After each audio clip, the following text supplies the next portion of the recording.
Shabbat Shalom, brothers and sisters. Shabbat Shalom. Come on in. Come on in. Shabbat Shalom.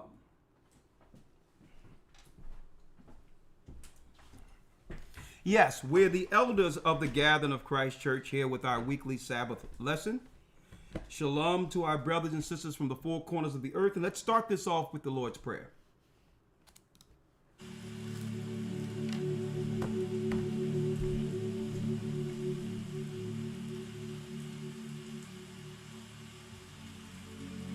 Our Father, which art in heaven, hallowed be thy name. Thy kingdom come, thy will be done, on earth as it is in heaven. Give us this day our daily bread, and forgive us our debts as we forgive our debtors. Lead us not into temptation, but deliver us from evil. For thine is the kingdom, and the power, and the glory, forever. Amen.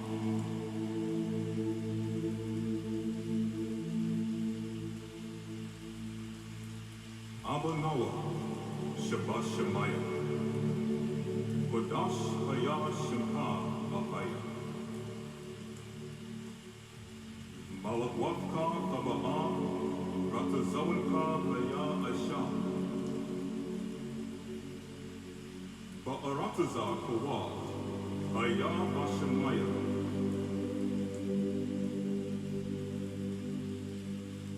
the thunder Noah, Lacham Kau Yawam,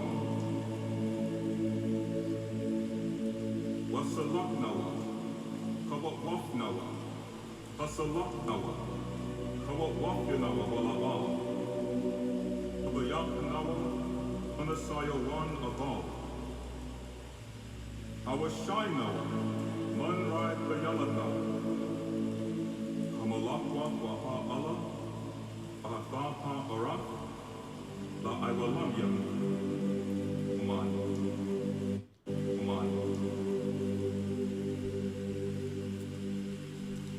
That's the Lord's Prayer. The Most High Ahaya Bashim Yeshaya will rewalk. We thank him for another opportunity to come before you on this Sabbath. And boy, do we have a discussion that we're going to do today to break down the ideology behind the whore of Babylon.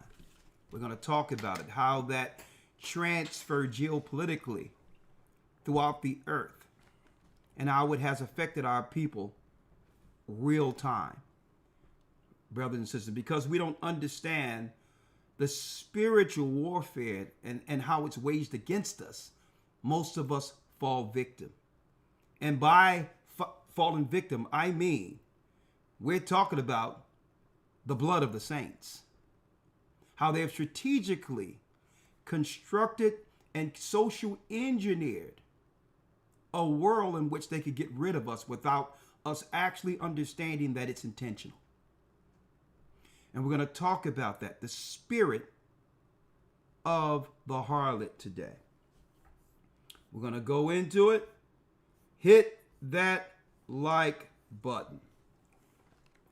Please hit that like button, brothers and sisters. Hit the like button. Okay. Hit the like button. I'm going to give y'all a couple of more seconds. We need a few more people in before the lesson begins. So hit that like button for us. That drives the algorithm. Okay, a few more people in and then we'll begin. Okay. A few more people, then we'll begin. All right. Hit that like button. Almost. We're almost there.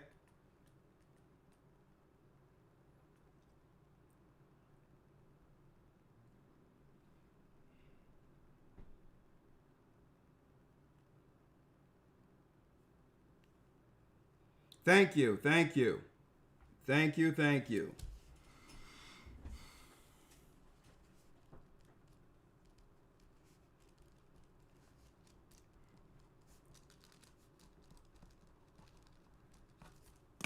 All right.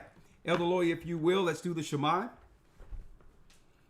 Shema Yasha'Allah Ahaya Allahayanawa Ahaya Achad. Shema Yasha'Allah Ahaya Allahayanawa Ahaya Achad. Hear, O Israel, the Lord our God is one Lord. Hear, O Israel, the Lord our God is one God. The God above all gods. Ahaya is his name. Now, let's go in. Now, before I jump in, let me just give you all some insight. I'm excited. We are excited about the brand new platform. We'll be streaming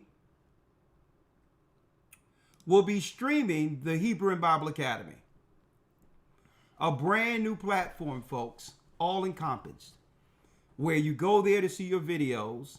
You see us live in the chat and be able to correspond with fellow academites within the community. A whole community app in one place.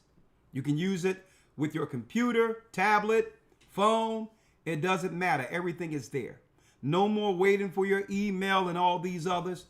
Everything is within your profile. Okay? No more when you log in and then you have to purchase and then wait for an email and all these others. No, it's one place. Okay? It will be a Gathering of Christ Church, not a Gathering of Christ Church, but a Hebrew and Bible Academy app. That's all in one place. And it's also a community correspondence where if you are a member, yes, if you are a part of the academy, all that month you can correspond on the community room we have along with it. So now, and it's no waiting for your videos 24 hours and all of that. If you were in the academy, you can see any of the lessons within that 12 weeks during the whole time. Okay? So you don't want to miss the Nest Academy. And this is why I'm going into this lesson to give you some insight of where we're going. Because most people cannot, and I'm talking about churchgoers, they cannot understand how their religious beliefs transfers real time, real life into our world. They have no idea, no understanding. They go to church, right? You go to church, and whatever doctrine that church is teaching, it's really a rehab center, if you want to know about it. Okay, it's something where, based on the ills of our community, we go there to get some level of spiritual rehabilitation. That's what our churches has become. Not to say that's wrong in of itself.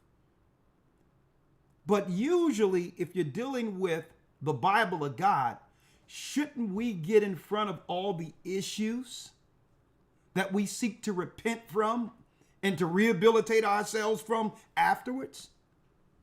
So our churches have become a spiritual rehabilitation center after we've already been damaged by the harlot. Right? So we're supposed to get in front of this. So I love lessons like this because we're going to show you how the belief systems or the doctrine in our communities are intertwined. Whatever we are experiencing in our communities is a direct result of our what? Spiritual leadership. That it's intentional. That it's intentional. Everything that we complain about, we can go down the gambit. Everything we complain about. Why men and women can't get along. Why the children are all out of order. Why there's low education. Why there's sin and criminality festering within ourselves, even though that's not all, but it's too much. Anytime we witness things like this within a community wholesale, not just in one state, but all around the world, we can't help but understand that This is intentional. But our people can identify the spirit behind it. Right? We can identify it. So today we're going to talk about it. Drunken with the blood of the saints. How there is an actual, believe it or not, folks, religious intent to destroy God's people that transfer politically within our communities. We're going to talk about it today. So, but before I go there, let me talk about the next academy. We're going to break down Babylon like you've never seen before. The spiritual aspect, the political aspect, so to understand how to separate when it's time. What do I mean? Separate when it's time. Babylon is everywhere. There's no way to escape the community of Babylon. Babylon encompasses the earth. But how do we be in the world, but not of the world? How do we operate understanding the construct we've been trapped and imprisoned in? Now think about this, folks. How do we escape? The Most High, he gave us a path. He allowed the world to become what it is, so that there will be only one path to escape. Geography, guess what? What I found, even going all around the world, you cannot escape Babylon geographically.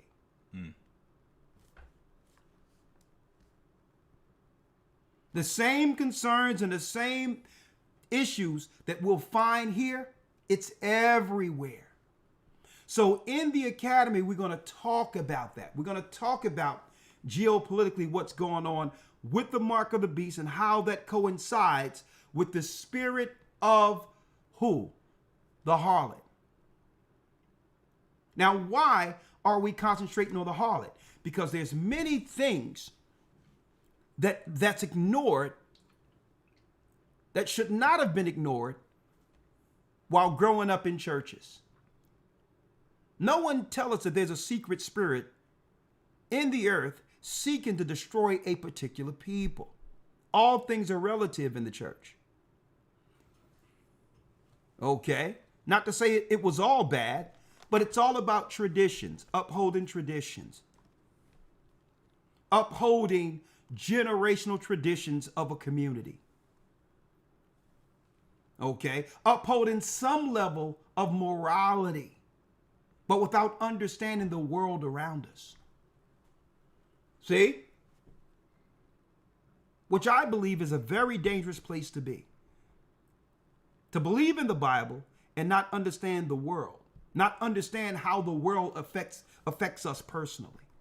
Well, that's what this academy is going to do. We're bringing it in full circle to let you know that guess what? The governments of this earth is one big religion. It doesn't matter about the language. It doesn't matter about the culture. It doesn't matter about the nation divides. They're all controlled by a unified force. A force that, guess what? We're going to identify to some degree today. And we're going to show you the perpetrators behind it today. But again, tracing the war between truth and deception from Eden to the book of Revelation, the beginning of the war, the rise of the rebellion before the flood, the politics before the flood, how Satan was able to gain control or use control over man. I really appreciate all of what y'all doing to support the work. We really appreciate you. We love you. One language, one rebellion. The birth of the mystery religion. Egypt, Canaan, corrupted worship. Israel's greatest battle. The kingdoms of hypocrisy. Daniel's visions and the rise of the world empire. The woman and the beast, the mother of harlots. I'm touching on that today, a little of it. The mark of allegiance. Come out of her, and the final victory where what? This system, this Babylonian system, when it's eventually destroyed. That and more. And keep in mind, like I said, I'm excited about the new platform. Brothers and sisters, we're making this as simple and convenient as it can be for you all. Everything is all encompassed. You go in, you're going to have the app and everything. You sign up on the website, and that's it. Everything comes to you. So it doesn't matter if you have a cell phone, whatever the case is. I started thinking about some of our seniors who've been coming in for years, who aren't that computer savvy. The fact that we had to have one of our main tech people reach out just to direct them to a point where Elder Lawya and I or Shapat is before them because they don't know about computers. Well, guess what? All of your questions, all of your concerns about the academy has been resolved, which means we were listening. So now all mama got to do, if you're a senior, that's fine. Go to your app, you tap that app, sign in under your name, and guess what? We're here before you. Everything is in drops that you can actually bullet points where you can go to each part, and the whole community of the Gathering of Christ Church for the Academy is at your fingertips. Okay? So we made it. We heard your concerns. Your concerns have been addressed. And guess what? It's going to be absolutely amazing where we're going with this academy. Okay? Now, everyone knows, especially been in the academy a long time, the creation of the universe. So we condensed that, right? So that we can bring a higher understanding within that first week lesson. And it's not just the creation, but it's going right in to Mystery Babylon. Okay? And again, we did one particular creation video, not this academy, but the prior academy, that I'm going to hold on to that one because I believe more insight came out of that particular creation lesson than all the ones we've taught, and we've taught at every academy. So we're going to save that one for the archives and sometimes utilize that to give it to people, down the line when it comes to some of our lessons. We're going to archive real time with real-time DVDs and things of that nature and archive it for our library so that once this computer stuff is done, okay, there'll be what? There'll be some evidence we existed real time that someone can pop in and say, guess what? The truth was here. So they're moving everyone into the digital age so that this whole generation, as far as history, could be erased. So we're going to take all of our important videos, the Most High that have been inspired by the Almighty, and put it on DVDs and put it in a library just for what? Archiving reasons and purposes. Now, down the line, whether or not, and I was speaking to AC about this, down the line, because the computers will go down, if brothers and sisters would like to have access to it, of course, we'll make that optional down the line. But I want to be able to archive these for myself and for our library and for the members of the church and put in our library and label them with dates and all of that. Because I'm going to tell you, folks, sometimes I go back to old videos and look and listen to it. And I'm like, man, it's not that I forgot it, but that was deep what the Most High inspired us to say at that particular time. It's like I'm looking at a teacher that's separate based on the information that's coming. Like, man, we said that. The Most High had us pull that out. So we have to learn again continually. And I don't want to lose the essence of what that was.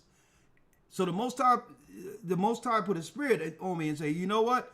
You better begin to put this stuff together and archive it. Out of nowhere, I wake up in the morning and YouTube say, well, you don't have a strike, but we just deleted your video from this date for no reason. Obviously, that video, something in it, the world powers don't want us to understand or go back and review based on, it may be something, folks, that we said that's about to happen prophetically. And they will go and find that us talking about it 5 years ago, 6 years ago, and all of a sudden they'll do us a favor. We're not going to strike you, but based on the current guidelines, we took it down for you. That's a disrespect to what? All the work that was put in to convey serious information through the Bible to our people. And I'm like, you know what? This is their platform. They have the power to do what they want to do, but that's a sign that one day, if they can take one video down, they can stop all the videos altogether, and our people are left with nothing. We don't have no reference point to go by and say at this date, brothers and sisters, the world, the Most High inspired us to tell you this, and it was on this date. All of that they're seeking to erase. But no, we're up on it.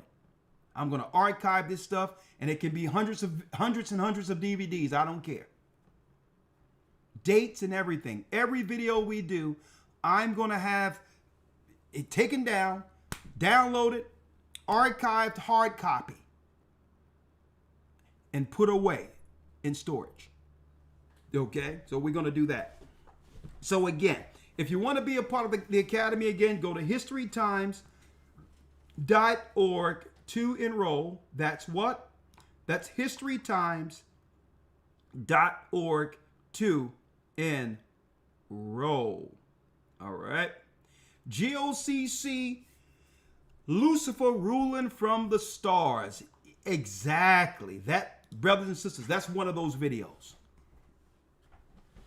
Lucifer ruling from the stars.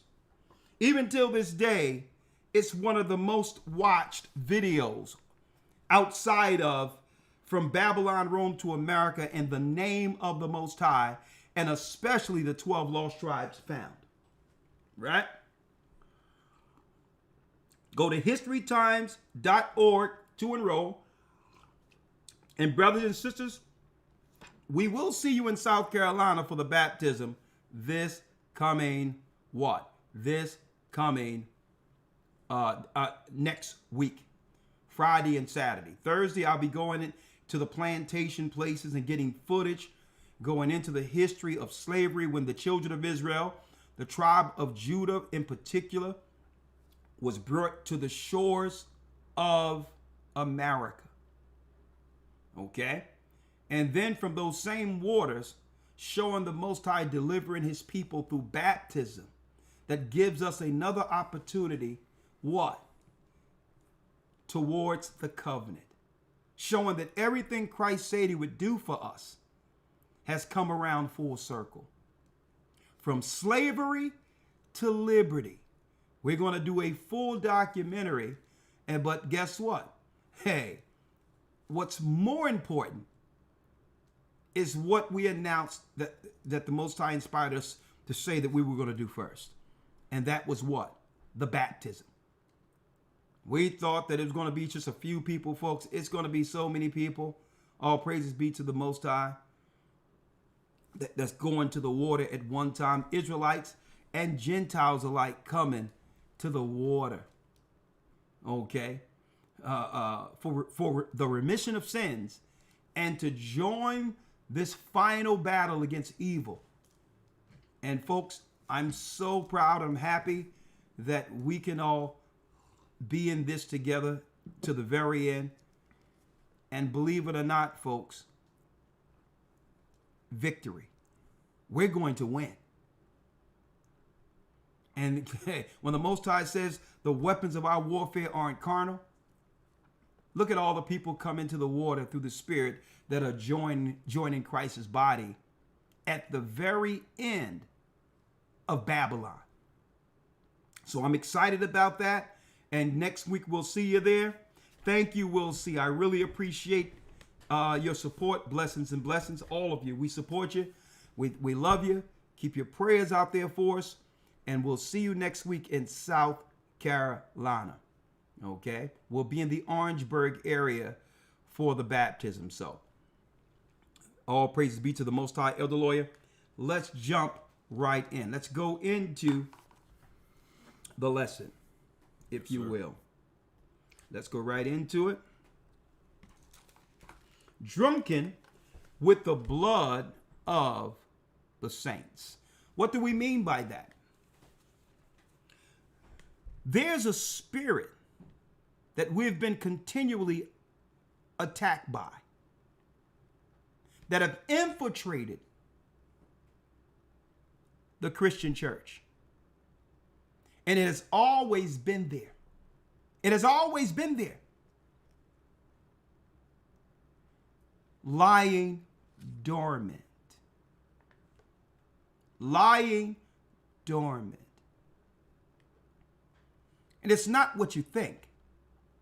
When we talk about the spirit of the woman and what's going on in relationships right now, folks, let me tell you, it's not what people think.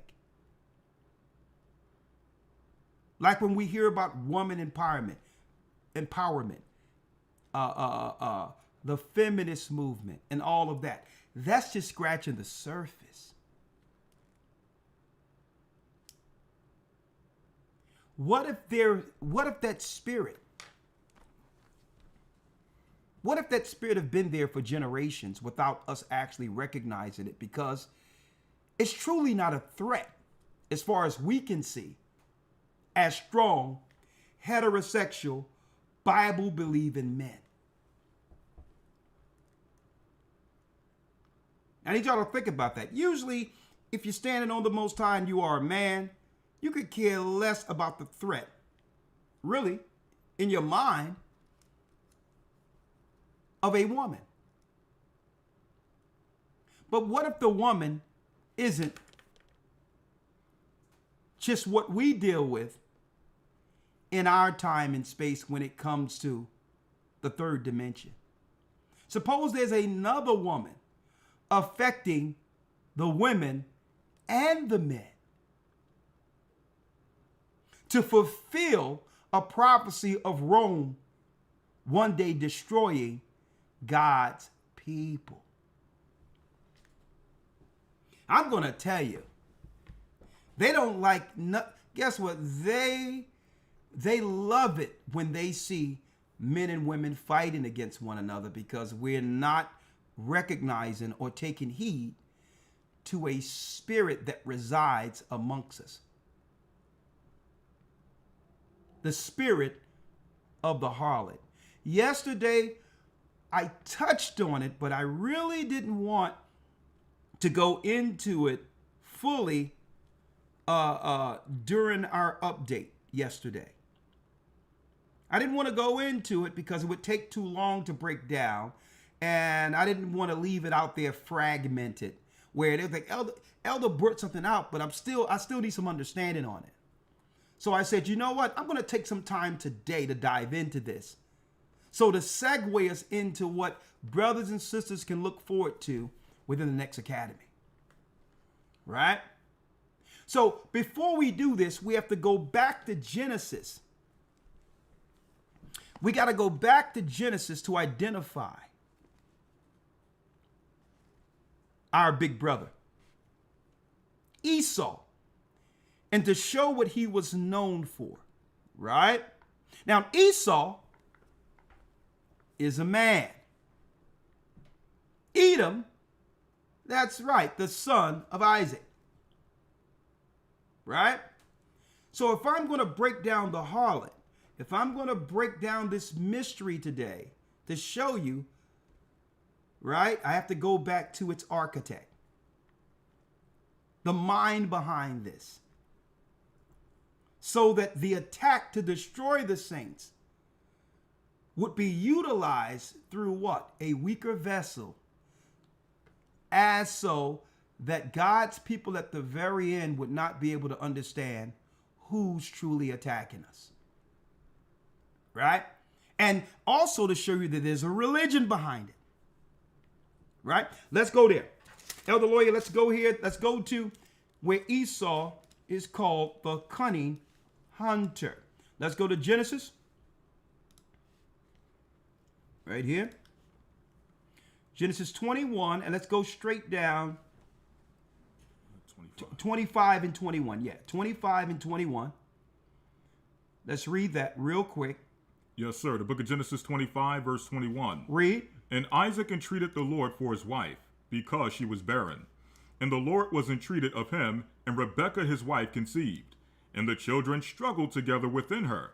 And she said, If it be so, why am I thus? And she went to inquire of the Lord. She went to inquire of the Lord. Read. And the Lord said unto her, 2 nations are in thy womb, and 2 manner of people shall be separated from thy bowels, and the one people shall be stronger than the other people, and the elder shall serve the younger. The elder shall serve the younger. Right? Read. 24. And when her days to be delivered were fulfilled, behold, there were twins in her womb. There were twins in her womb. Read. And the first came out red all over, like an hairy garment, and they called his name Esau. And he came out red all over. There's no such thing as white people. Okay? There's no such thing as white people. Esau came out red all over like a hairy garment. Read. And they called his name Esau. And they called his name Esau. Now let's check out the attributes of Esau. Right? Read on. And after that came his brother out, and his hand took hold on Esau's heel, and his name was called Jacob. And Isaac was 80 years old when she bare them. A score is 20, so Isaac was 60 years old when he had the twins. Now Esau is the firstborn that was what? Meant to be what? A servant to Jacob. Right? Read 27. And the boys grew, and Esau was a cunning hunter. Esau was a cunning hunter. Now, just remember his attribute. He's a cunning hunter. So usually, a matter of fact, let me get this here.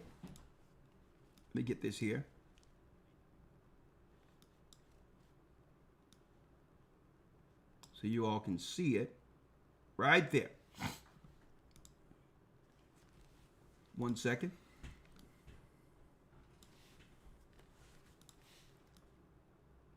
Right there. That's good. Yeah. And Esau was a what, Elder Lawyer? A cunning hunter. A cunning hunter. Read. A man of the field. A man of the field. Read. And Jacob was a plain man, dwelling in tents. And Jacob was a plain man, dwelling in tents. So keep in mind, one of the key attributes of Esau is to be what? A cunning hunter. Well, a cunning hunter can camouflage. A cunning hunter can identify as anything with the sheer intent. He can dress up in camouflage and he can do whatever he wants to do what? To eventually destroy the prey.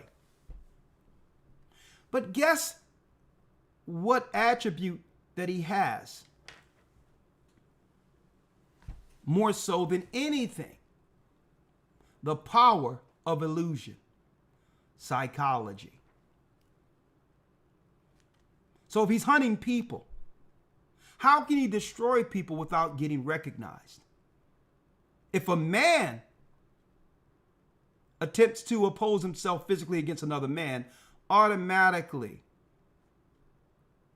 men will rally together and go to war and do what? Take out the threat. But suppose Esau hunts in the spirit of a woman.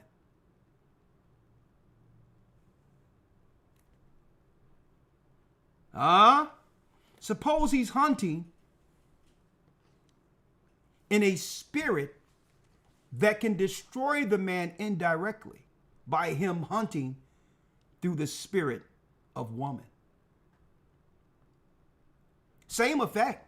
The only thing is, Esau, the heterosexual man or the man of himself, he leaves unscathed without the threat of a man opposing him. And suppose that's intertwined within the ideology or the beliefs Esau sets up. The cunning hunter You got something, Elder Lawyer? No, sir. Okay. A whole nother angle. When you think about this transgenderism and all these others, no one ever thought that, hold up. These are spiritual tactics to destroy one target. The man. The black man in particular.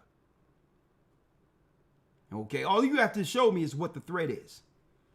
And if we focus enough, we can exterminate the threat.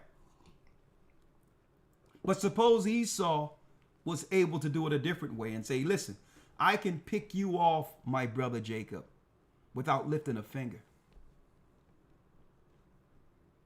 I can pick you off because you're not looking for a woman to destroy you. You're looking for me. See, and that's why Esau don't care about when people talk about the patriarchy and all these others. These are all talking points that are used throughout psychology and all that. That's why they don't care when people talk about the white patriarchy and all that, because no one has the power to take them down anyway. They know that if anyone aims any vitriol towards the patriarchy, it lands on the world hating the black man. Okay. But again, not going off topic, the spirit that Esau would utilize is the spirit of the hunter. Now, yesterday, I highlighted an old deity, a goddess. The goddess of the hunt. Diana. And guess what, folks? I know that a lot of the Jesuits, the apologetics and all that who worships Mary and all of that. I have books on the Jesuits here. Let me get this real quick. Let me get that lightly. I don't want to mess this camera up. Here it is right here. They don't like when I pull this one out. Here's the book cover. It fell off the book, but here it is right here. I got it right over there. The Secret History of the Jesuits. Right? That's why, brothers and sisters, they don't like when I pull that book out, because it's not Mary that they hold in high regard. It's the spirit of an old goddess they utilize to destroy people. The Jesuits were the first CIA, folks. Before there was any such thing as CIA, it was the Jesuits of the Catholic Church. The Black Knights. They always secretly worship a Madonna in secret, and have deceived the world into believing it's Mary. But what they don't know, Mary was taken down, or the history of Mary, when our people lost Jerusalem and was replaced by a hunter.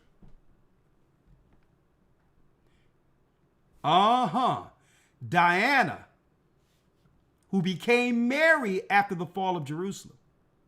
The Romans took down Christ and Mary and replaced Mary with the goddess of hunt. Now, with her comes an ideology. With her comes an ideology. Her ideology is to have full control over fertility. Okay?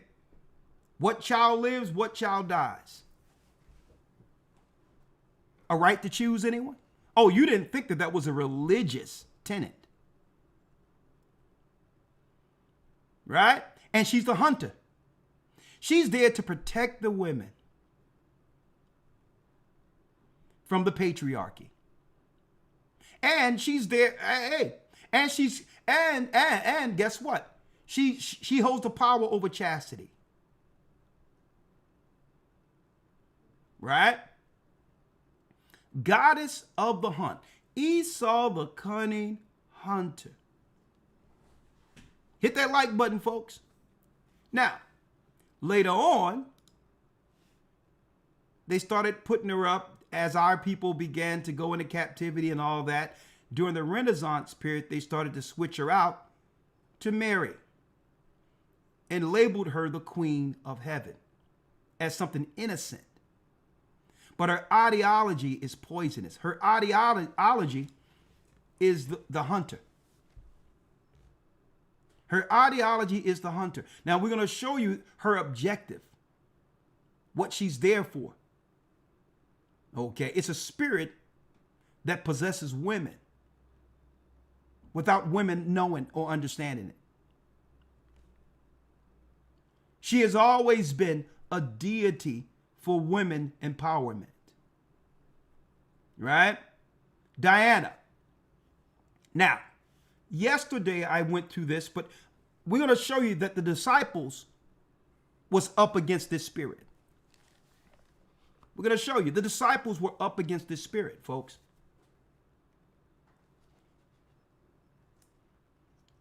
Women are powerful in of itself because they appear as weak when it comes to in comparison to a strong man.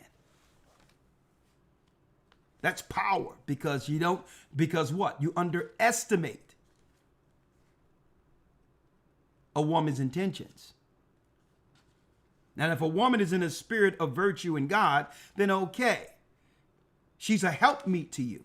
But when she's not in the function of a helpmeet, she becomes the direct opposite.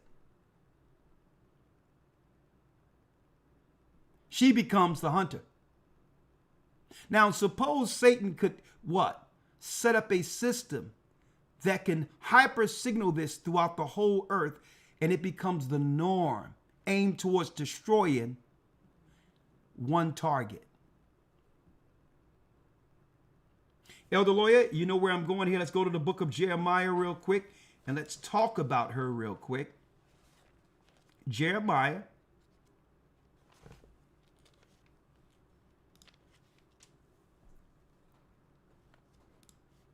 And guess what? Whoever holds to the ideology or the doctrine of Christ being born without his father, that in of itself is a part of the spell. Think about this, folks. That's total emasculation. And the ideology within itself is total emasculation. Okay? You have to think about that. Christ is God. Well, if Christ is God and she's the mother of God, who holds the true authority? Think about that. So they was able to instill that spirit of woman empowerment within the Christian doctrine that usurps the authority over a man. That whole ideology, folks, it was well thought out. Yes, Mary was a virgin. She was a woman of marriageable age according to scripture. But that doesn't mean that what? That Joseph wasn't the father. That whole ideology is emasculation. Christ is God. They teach you that in theologian school. Well, she's the mother of God. So who's on top? Total emasculation. So let's go into the spirit of this woman before the Greeks renamed her Diana. Let's go here to Isaiah 44 and 15. Yes, sir. Jeremiah 44 and 15. Then all the men which knew that their wives had burned incense unto other gods, and all the women that stood by, a great multitude, even all the people that dwelt in the land of Egypt and Pathros, answered Jeremiah, saying. Now, what was going on? All the women were united together, going out together without the men. Does that sound like our current community construct?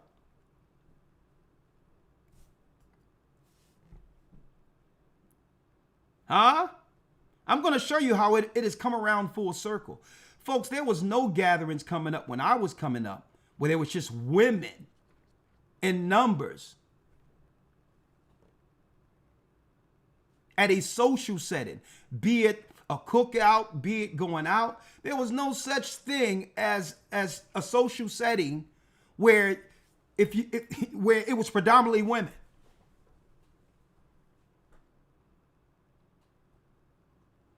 And no one can recognize what has changed.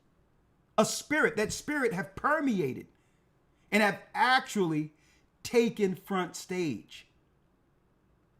It have taken front stage. Look at what it says here. Listen to this. Thank you, Maria. Read 16. As for the word that thou hast spoken unto us in the name of the Lord, we will not hearken unto thee. We will not hearken unto thee. Read. But we will certainly do whatsoever thing goeth forth out of our own mouth to burn incense unto the Queen of Heaven and to pour out drink offerings unto her, as we have done. Hold up, to do what? To burn incense to the Queen of Heaven and to pour out drink offerings unto her. And to pour out drink offerings to the Queen of Heaven. We did this. The women did this in defiance of what? The God of Israel. In defiance of the laws to be obedient. And they were empowered.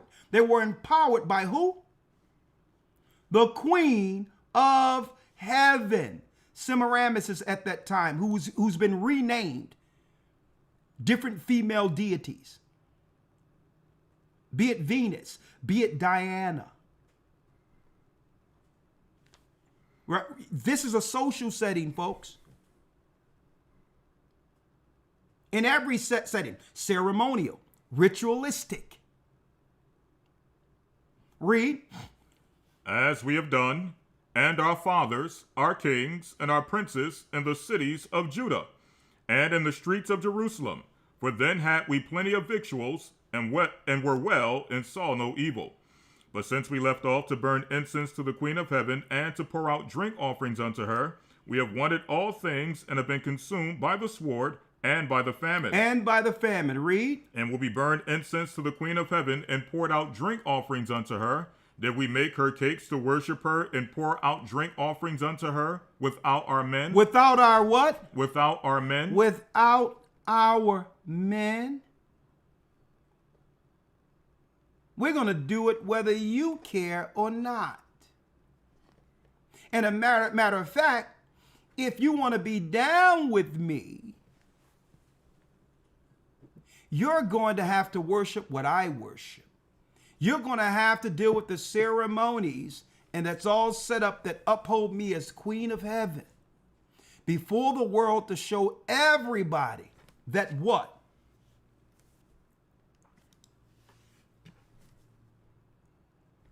That the curse, this is how they think, that the curse of Eve is broken. You're going to have to bow to me if you want to be down with me. That's what they're saying. So all of the holidays that's associated with the Queen, Christmas, Sunday worship, whether it be Easter, all of these is what? These are venerations. These are worships towards the female deity, where a man must do what? He must worship the Queen. Automatically, that's what? That's right, folks. It's a usurping of the authority with total emasculation. That's really, think about it, folks, with what? A spiritual authority to back it. It's the church. See that? So now what they're doing is doctrinally correct, but really it's a spirit to destroy the spirit of the man. And it start off with what? A man having to acquiesce to this spirit based on her ceremonies, based on her rituals, based on what? Her choice to be recognized as the queen. A queen without a king. It's an ideology. Now, the reason why Satan loved such a dynamic, why Satan wanted this construct in place, because it's the only construct that Satan could utilize where his threat is neutralized. His threat would be neutralized. What threat? Man was born, was created out of the dust of the earth, then born to one day judge Satan. A man would come in the earth. Eventually, they tried to kill at birth, who would walk and bring a mission that would bring all of the men together at the very end to defy the hunter. So they had to systematically set up this religion all over the earth, woman empowerment. But what we didn't know, that it was right up under our noses. It was the spirit we were learning in the Christian church without realizing it. Now, some people might say, well, hold up. There's strong men who stood in the church standing for what's right. Yeah, that's correct. You're absolutely correct. But you don't understand how the hunter works. The man with all his authority was still teaching the ideology of the woman. So she was using the male authority to signal her ideology to the congregation. A cunning hunter. See? You can have a strong man and all that. We all pastors and we all sitting here, all men. We putting women up under authority. And you're teaching the doctrine. You're teaching the doctrine of the Queen Mother of Heaven. You're teaching the doctrine of the goddess who hunt. So she's just using your male authority to do what? To convince each generation to give full credit and power to the spirit of woman. But not just any woman, folks. The harlot. Now, I'm going to show you this.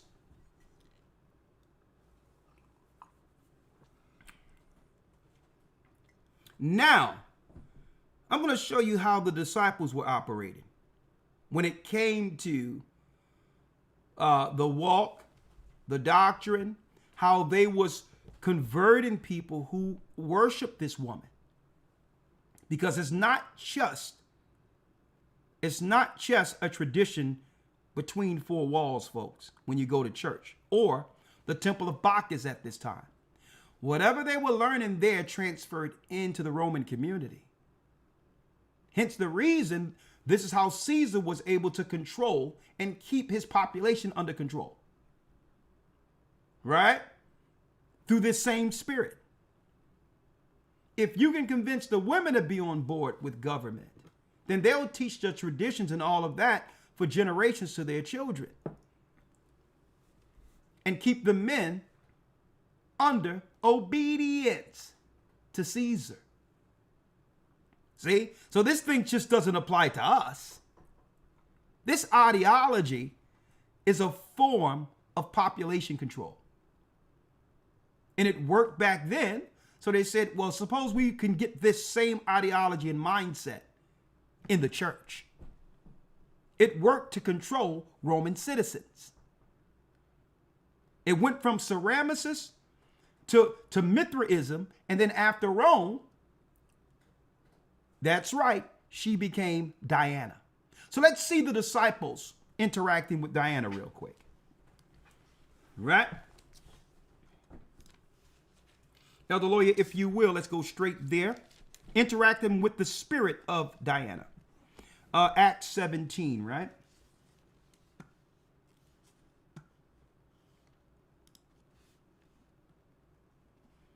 Acts, the 17th chapter. And you said you're going to start 16? 17, that's going to be Mars Hill. Yeah, Mars Hill. All right, you want that one? Yeah. All right. Let's go to Mars Hills first. Yes, sir. The book of Acts, chapter 17, verse number 16. I'm going to show you why inside my document that I have here. Yes, sir. To why. Okay, 17, verse. Verse 16. Verse 16, read. Now, while Paul waited for them at Athens. While Paul waited for them at Athens, read. His spirit was stirred in him, and he saw the city wholly given to idolatry. He saw the city wholly given to idolatry. Right? Now that's deep because what? Idolatry is what? That's a public showing of a people who worship and reverence gods outside of the God of Israel. So it's an open showing of defiance. So when you see people with idols to Mithra, you got Mithras back, these old statues back then. When you see East Indians with Buddhas and people with Buddhas in their homes, it's a public showing of rebellion. Straight rebellion. When you see people with statues of Caesar Borgia, statues of Mary, it's rebellion. They're telling you outright, they play for the other team. They play for the other team. I don't care what reason they have it before them. When it comes to lighting candles to it, they can have good purposes or good reasons for doing so. They can say, "Well, I'm lighting a candle to my lady for this because I need a healing for my son who's in the hospital." Now they can sell that to you, to the ignorant. Okay, but God, you can pray to God for that.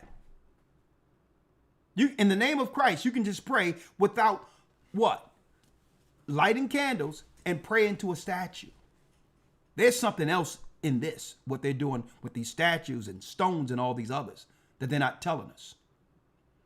Right? So now it says what? Matter of fact, let's go to Psalms 96 and 4 real quick and read that and come right back to that. Yes, sir. The book of Psalms 96 and 4. Psalms 96 verse 4.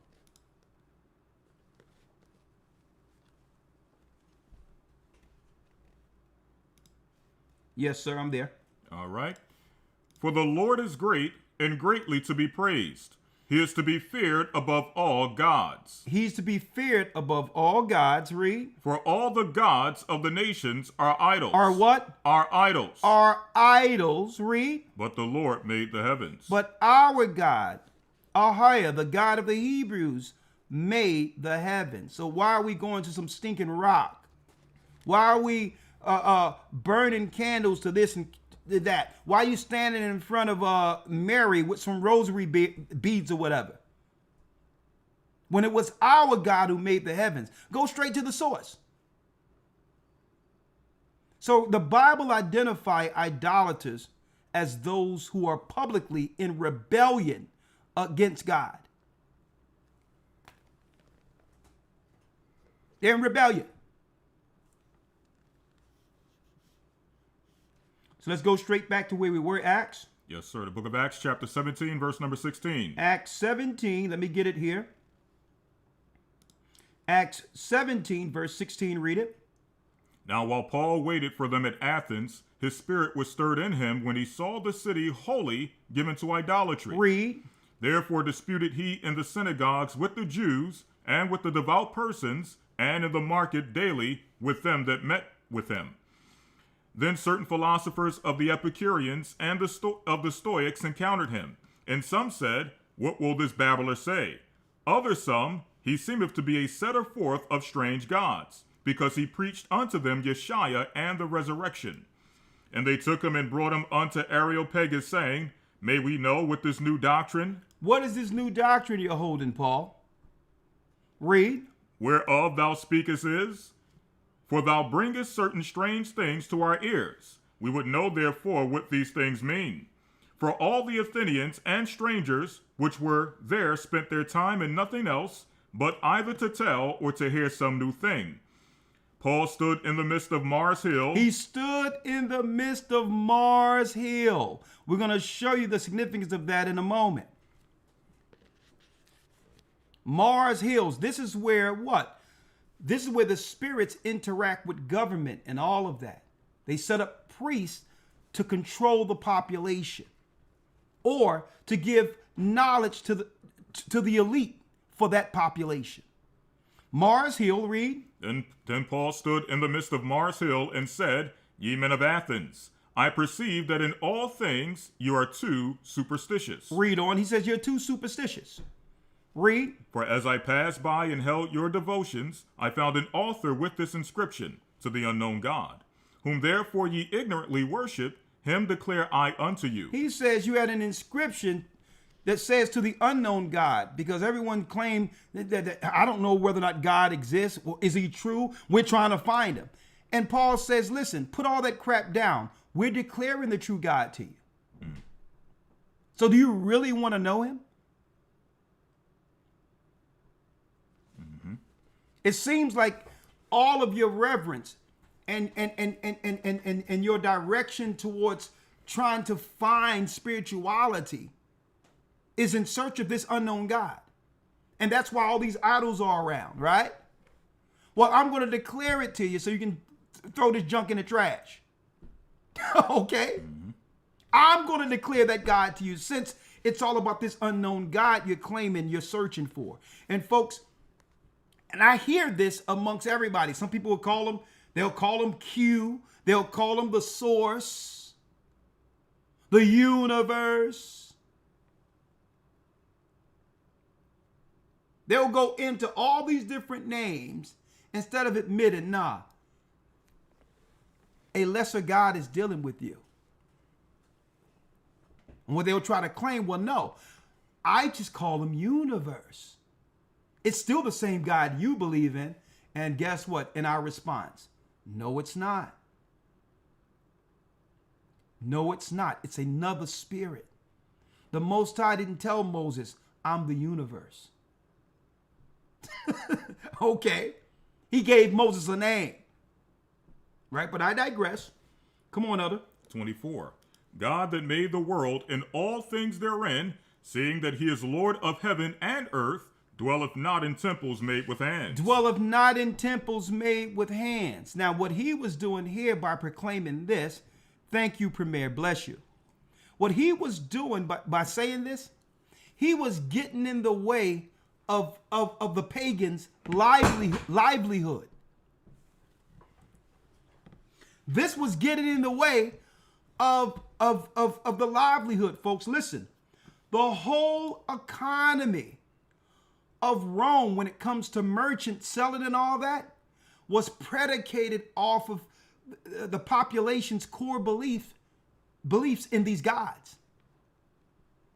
The whole economy was set on that. Okay? The whole economy.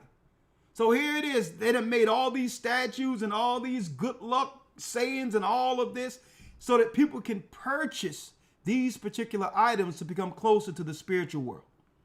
And here's a man telling them those days you're dealing with are off. You're connecting your spirit to unseen fallen gods by worshiping these days. It's a defiant of the God you claim you're searching for. So he was getting in the way of all of the politics within Rome. The disciples were. Only for proclaiming the true gospel, the true doctrine, and or the true God. So the whole economy was predicated on these superstitions. right? When Easter come around, look at all the stores. You see bunny rabbits and all these eggs and all these things in every store like clockwork. When Christmas come around, you see all these trees pop up and everything is in the stores for that particular season. When Halloween and all these others are coming around, you see fallen leaves with pumpkins and all these other things in preparation for, and people don't even understand what it is.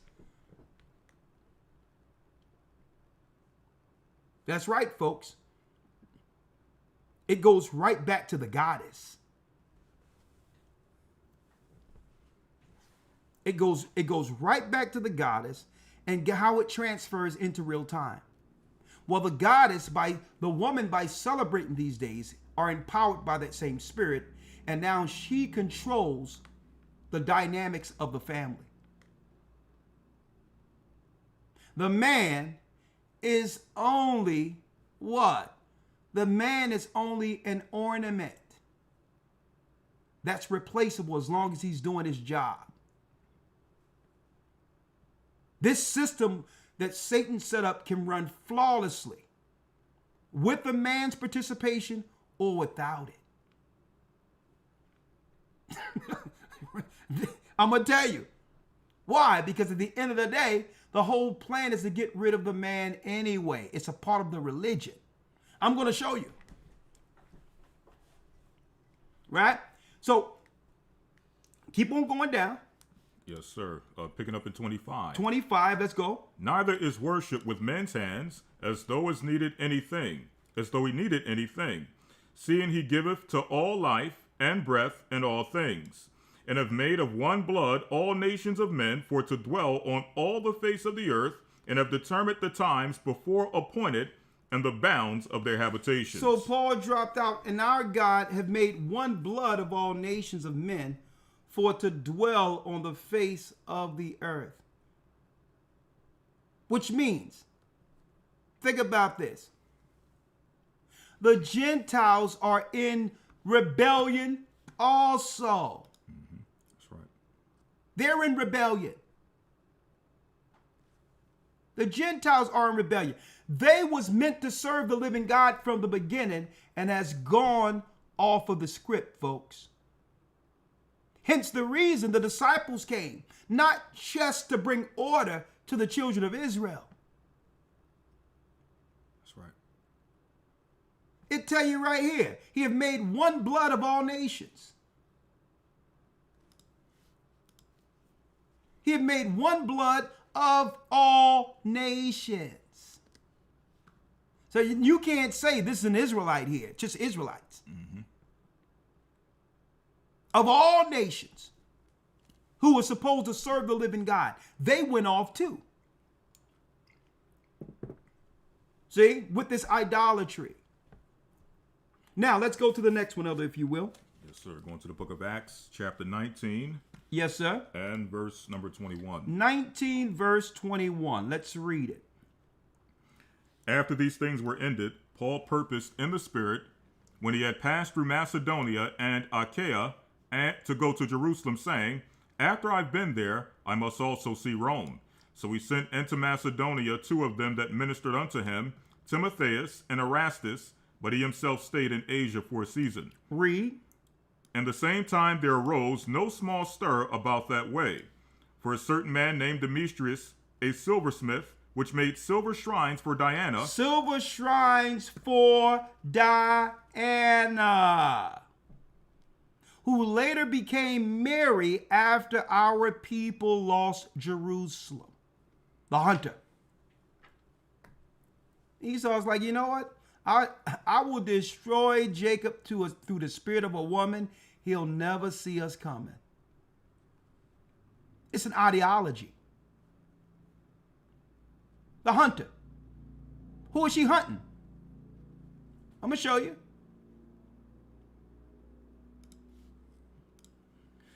For a certain man named Demetrius, a silversmith, who made silver shrines for Diana. Now, this was the Mary being worshipped that you see with all the statues and all of that.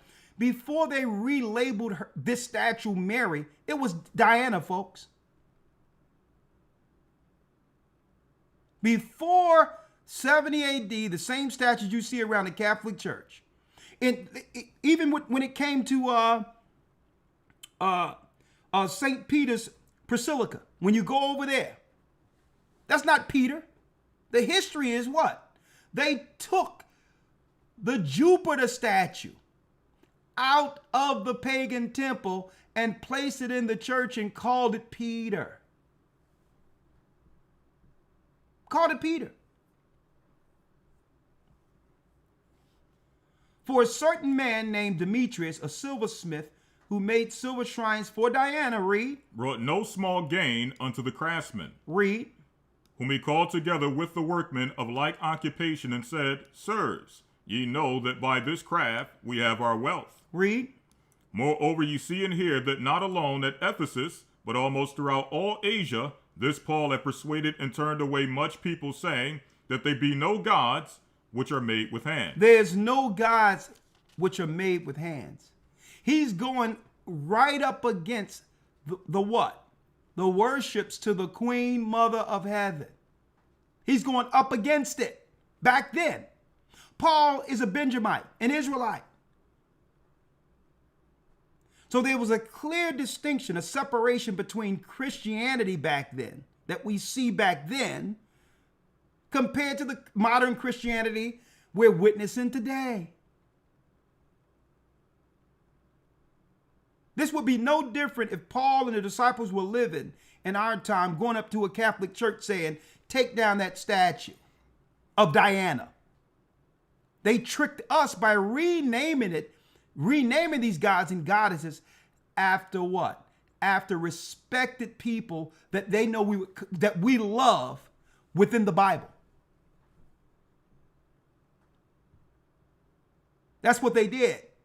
They kept the same worships, the same deities, and just relabeled it so that they could sell it to us. So that now we can buy in to the same paganism Christ and the disciples was against. So what does this got to do with the blood of the saints?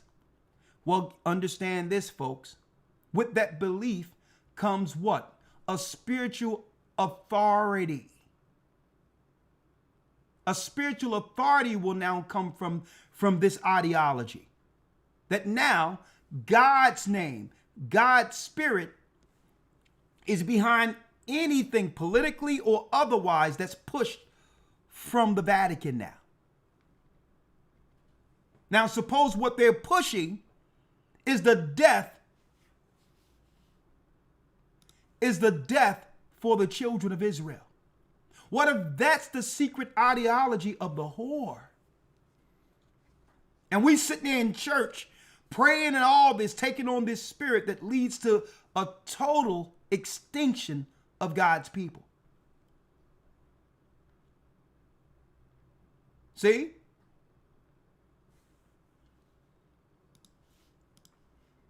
Paul said, saying that there be no gods which are made with hands. 27.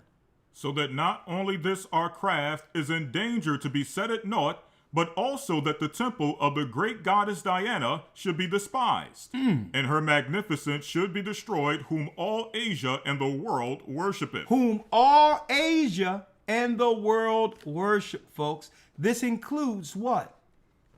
Western Asia, Central Asia, not just Eastern Asia. This includes, that's right, folks, the Babylonian Asia, like the East Indians. They were all worshiping her, folks. Why do you think they're allowing all of them in amongst us right now? It's the final battle.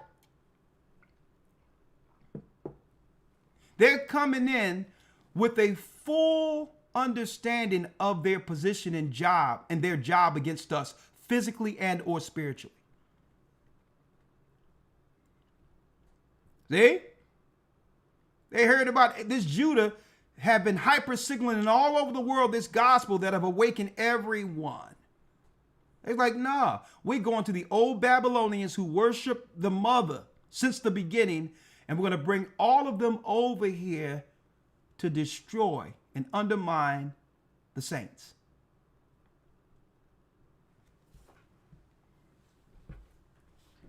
And it says, the great goddess Diana should be despised, and her magnificence should be destroyed, whom all Asia in the world worshipeth.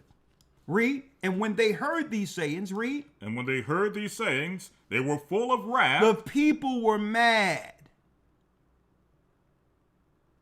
Because guess what? Paul, the disciples, were standing for righteousness. They knew that this was going to negatively and was negatively affecting our people.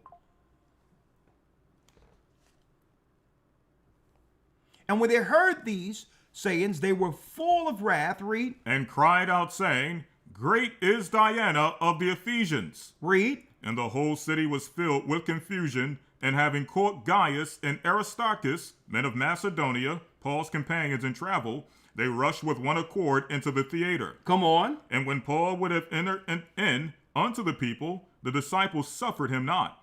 And certain of the chief of Asia, which were his friends, sent unto him, desiring him that he would not adventure himself into the theater. Some therefore cried one thing, and some another, for the assembly was confused, and the more part knew not wherefore they were come together. And they drew Alexander out of the multitude, the Jews putting him forward. And Alexander beckoned with the hands, and would have made his defense unto the people. But when they knew that he was a Jew, all with one voice about the space of 2 hours cried out, Great is Diana of the Ephesians.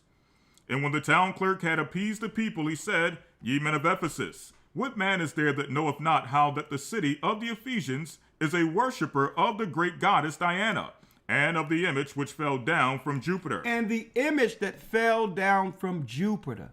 The image that fell down from Jupiter is the stone. The Kaaba stone, folks. The Romans had it first. And later it was taken to Mecca.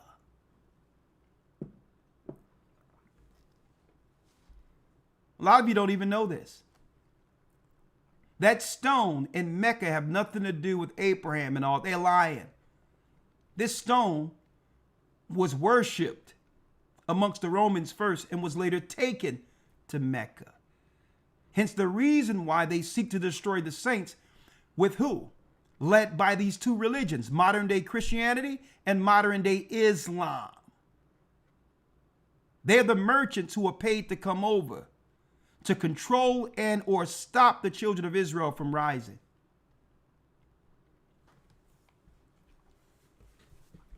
Folks, let me tell you, I don't know what they're reading in the New Testament in these Christian churches. I've never read this in the Christian church.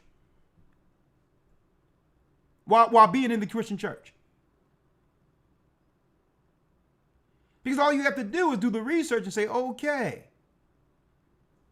It seems as if the disciples were against what we would deem today as modern day Christianity.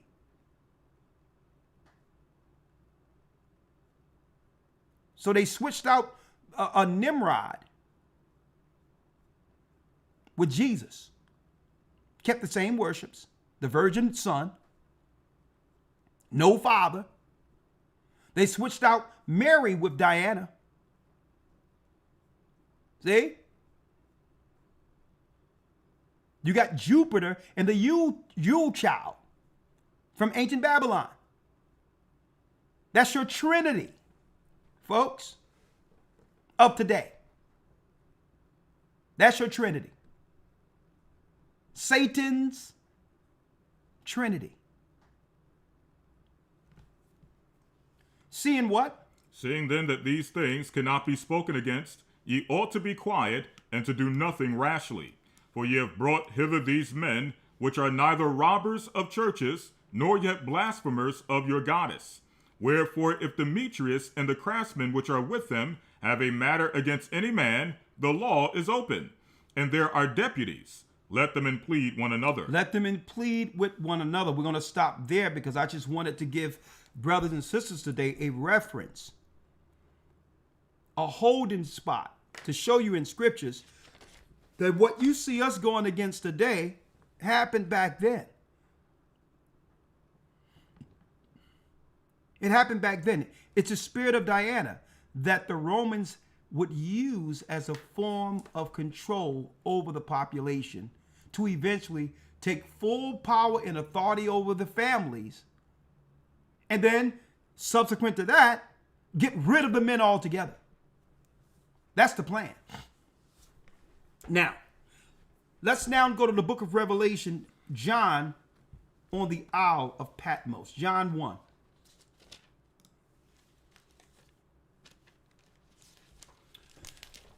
Revelation, the first chapter,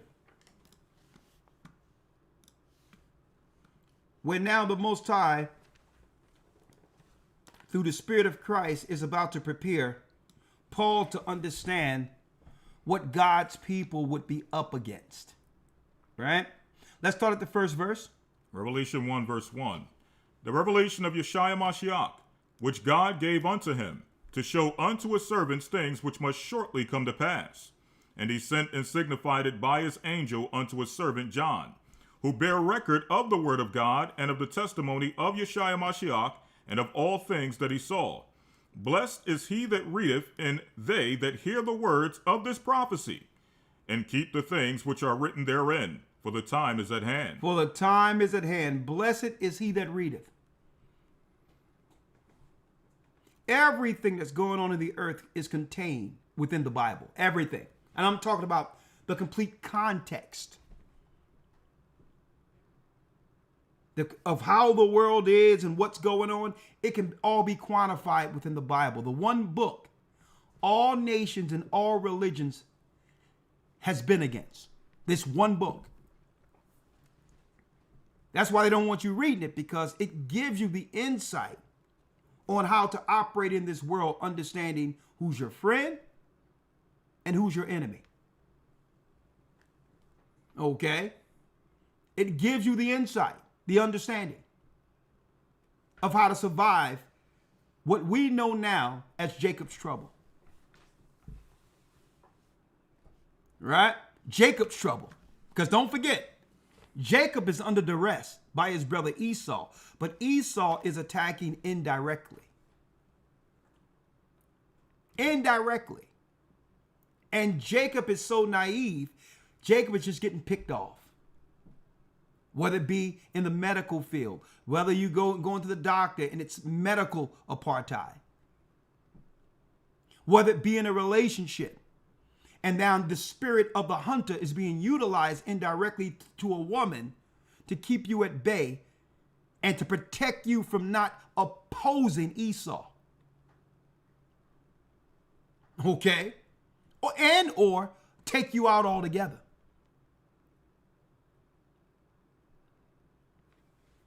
Right?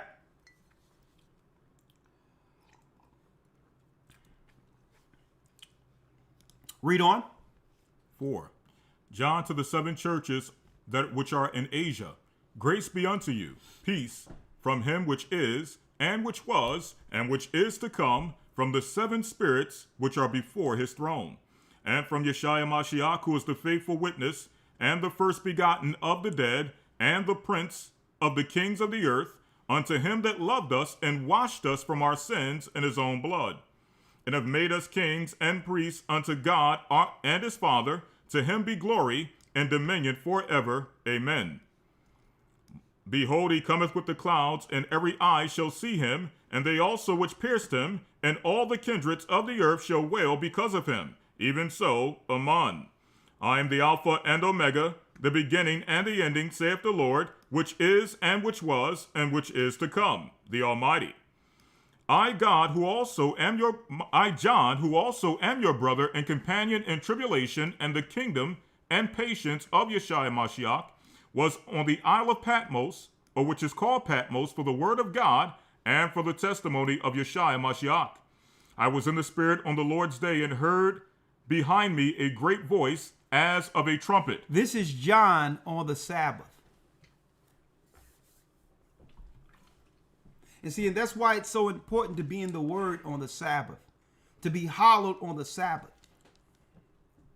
Because when you're on the Sabbath, you're in direct connection with the Almighty.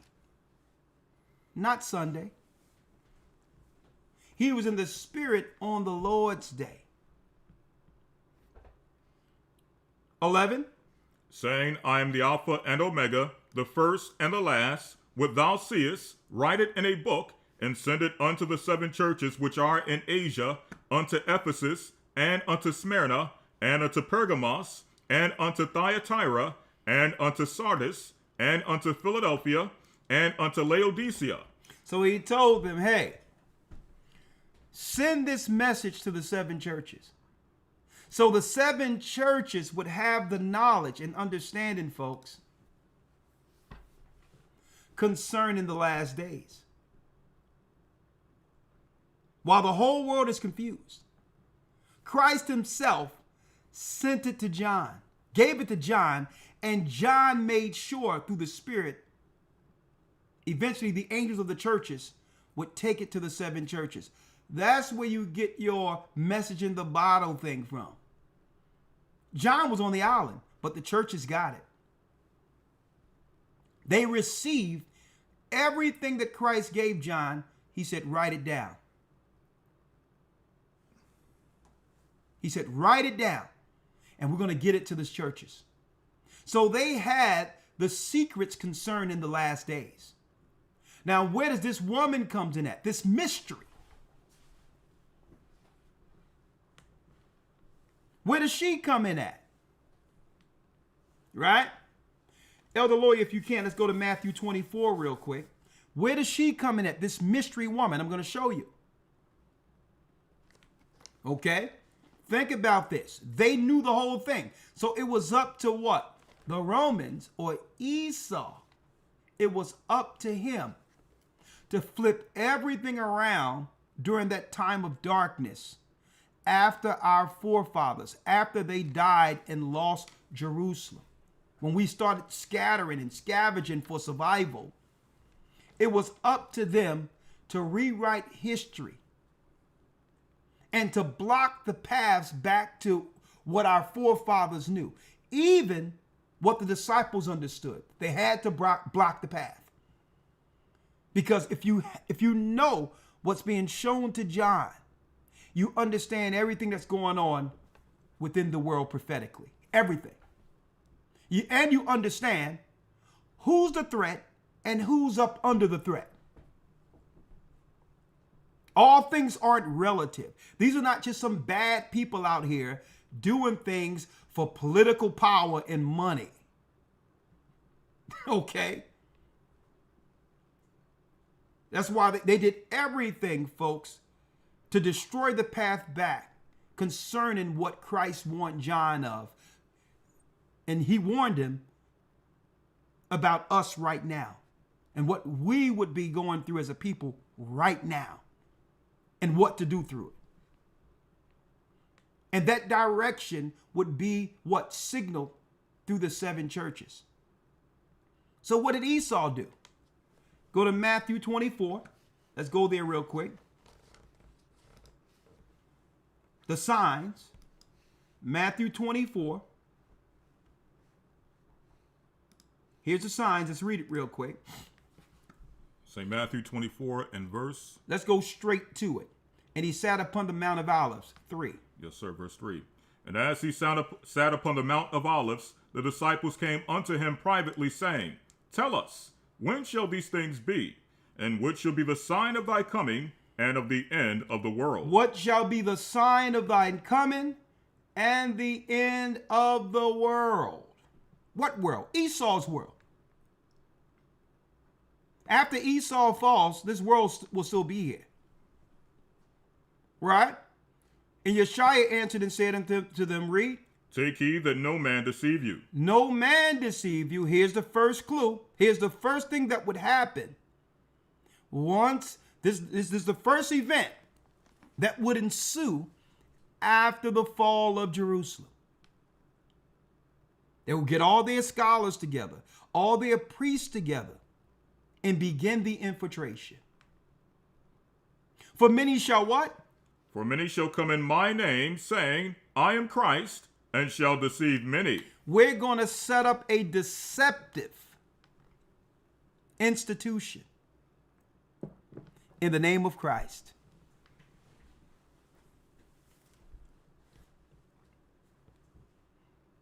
It will be titled Christ, Christians.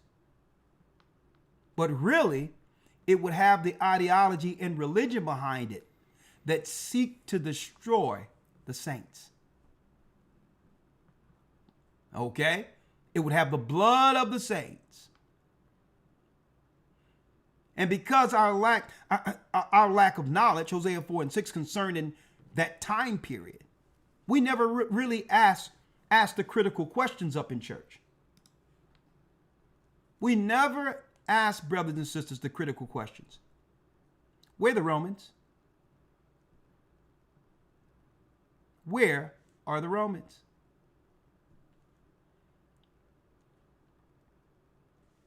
See? How can the Romans, who according to the Bible we love, who are responsible for killing the original disciples, how did they become the authority over the church to now give us the righteous path back to the Father? We never even asked that question. Where are the Romans? Who are they? Because in the Bible, these were the people who were the idolaters, the pagans. They were against God, Christ, and God's people. They destroyed Jerusalem according to the desolation given to Daniel.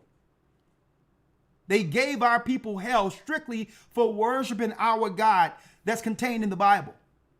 They utterly destroyed the temple, killed us, enslaved us, thrown us in arenas, and then all of a sudden they come out as the authority over Christendom? How can they be the authority of Christians?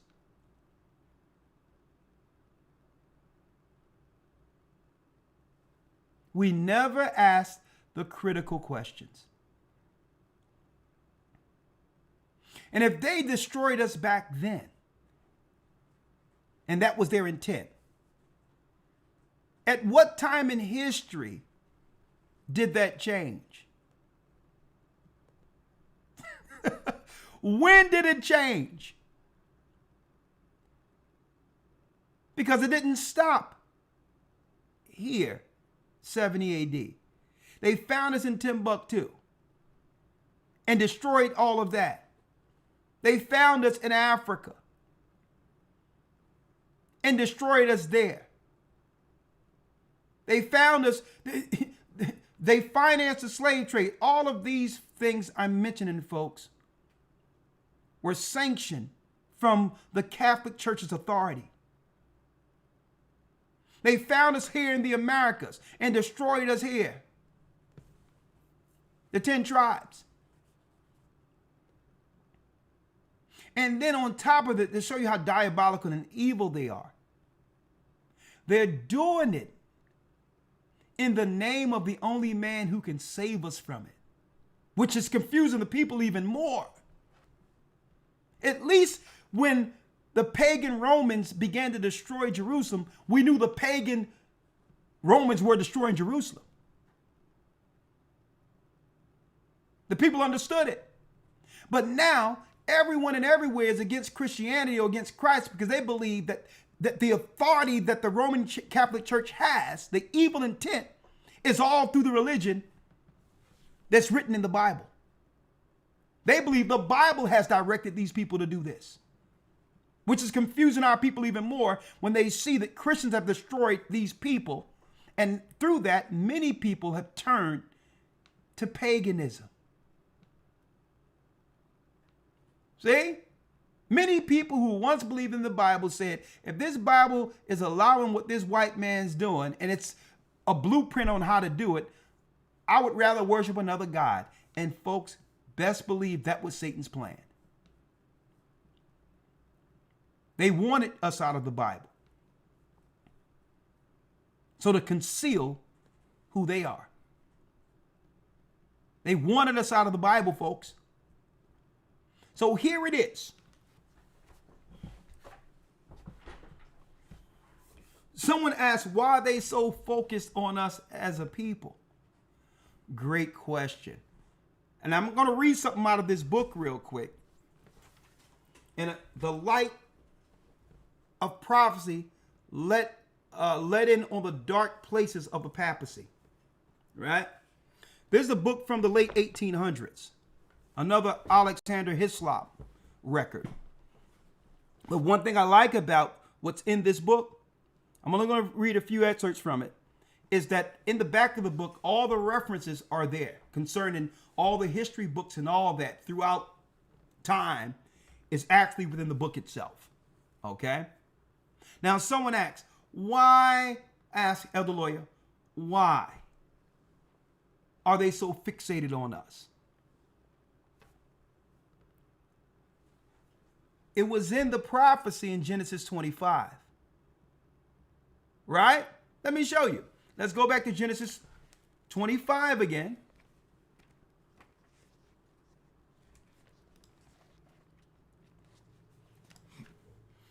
Genesis 25, where it says, the elder shall serve the younger. Read it again. Genesis 25 and 23. And the Lord said unto her, 2 nations are in thy womb, 2 different races, and 2 manner of people shall be separated from thy bowels, and the one people shall be stronger than the other people, and the elder shall serve the younger. This is why they're so focused on us. The elder shall serve the younger. Here's the unfulfilled prophecy that Esau is seeking to stave off. He's the firstborn. Isaac told him he was going to get a dominion. He's ruling right now. So he knows that his empire is almost over and that Jacob, his brother, has been prophesied to rule over the whole earth upon the coming of our Lord and Savior. So why are they so focused on us? Because we're close to dominion. We're close to what was promised. We're the only people standing in Esau's way when it comes to authority and ruling over the earth. We're the only people in his way.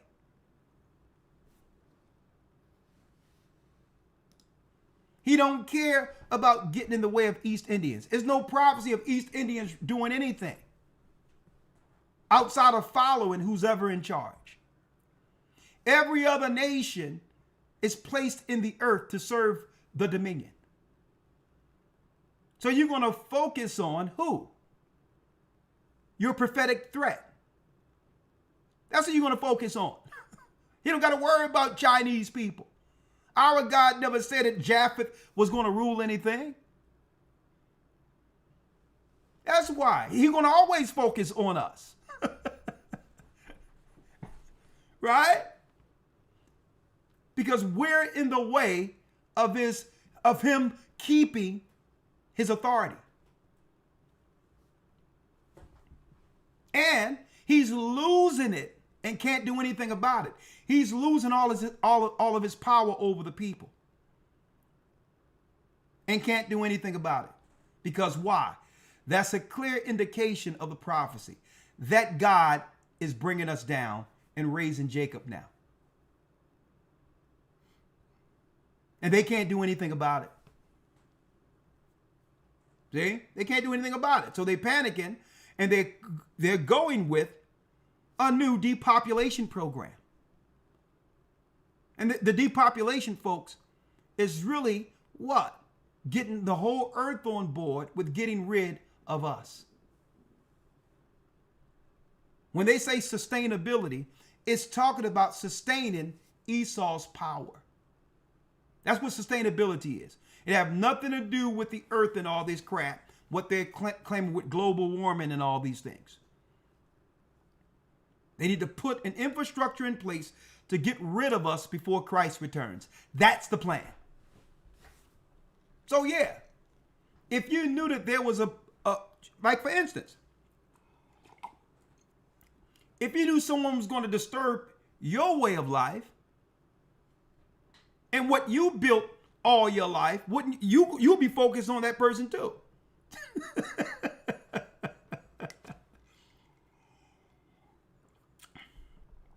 Right? So again, before we go into the scriptures real quick, one scripture real quick, I would like to go into this book.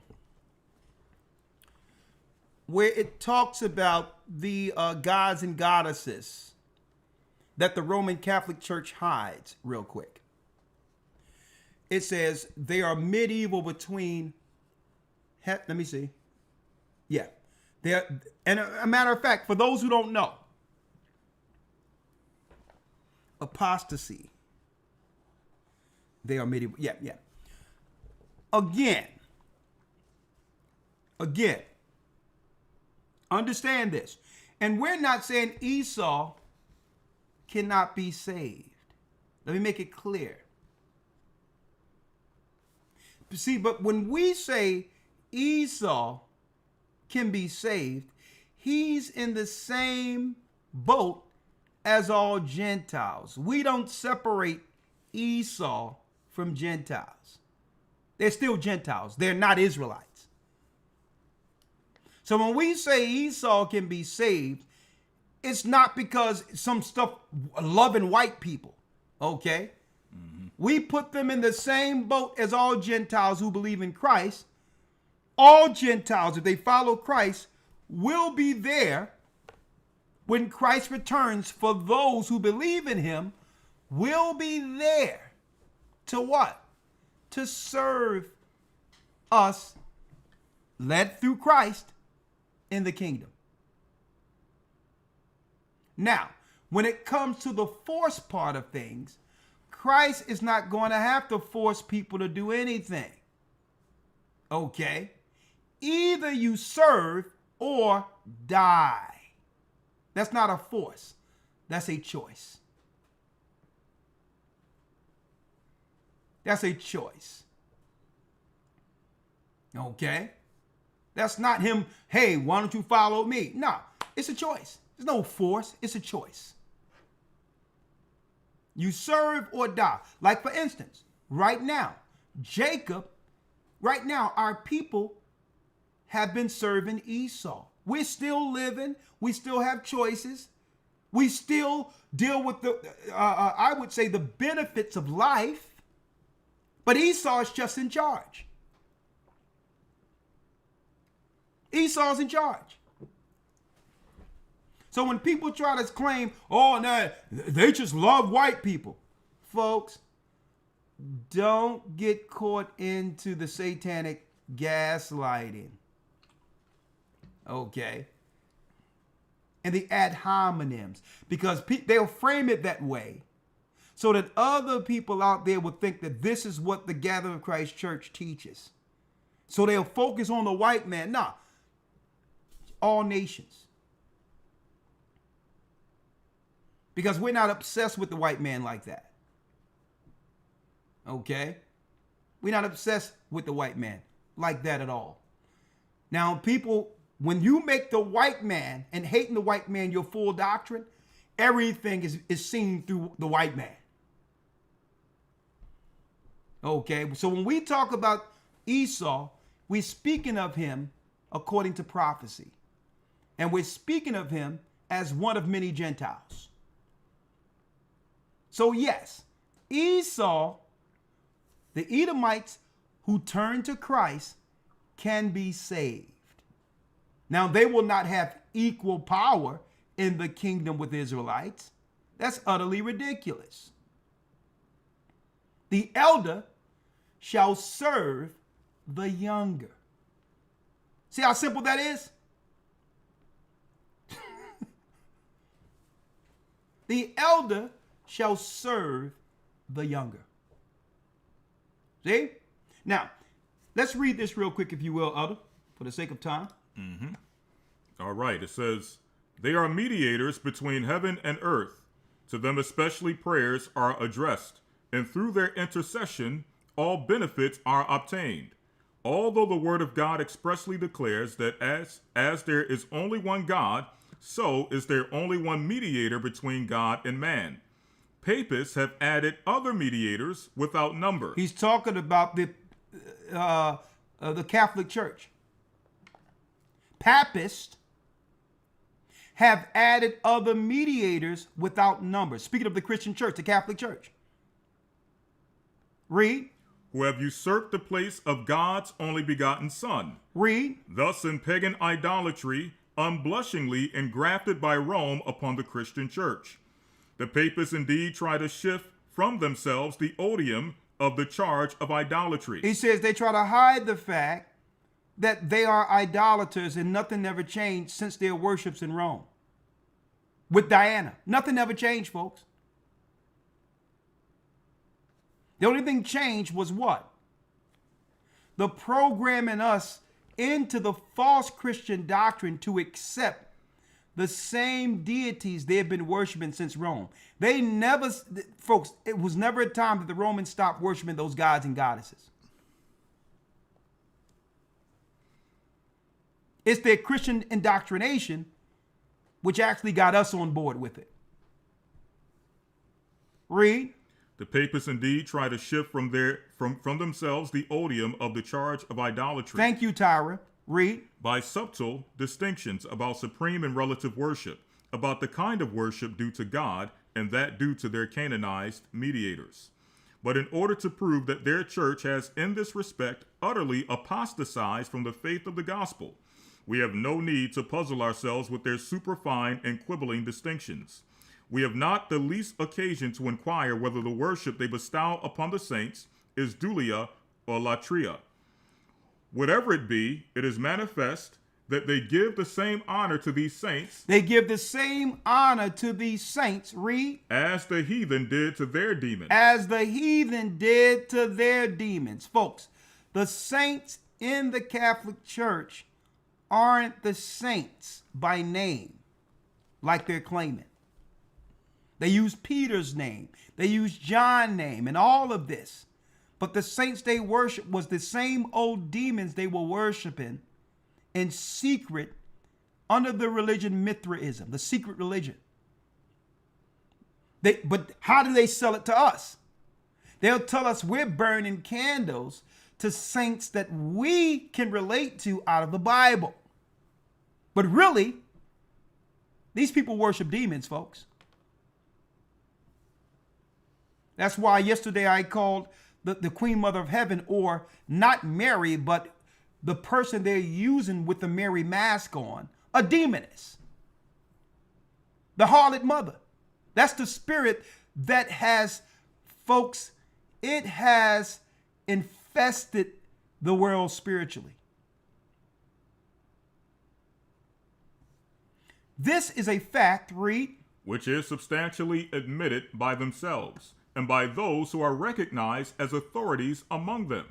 Thus, for instance, speaks Theodoret, one of the fathers who had a great hand in the bringing this idolatry into the church. Remember that name down the line. I'm going to be dealing with him, this history in the academy. Theodoret, one of the fathers who have a great hand in bringing this idolatry into the church.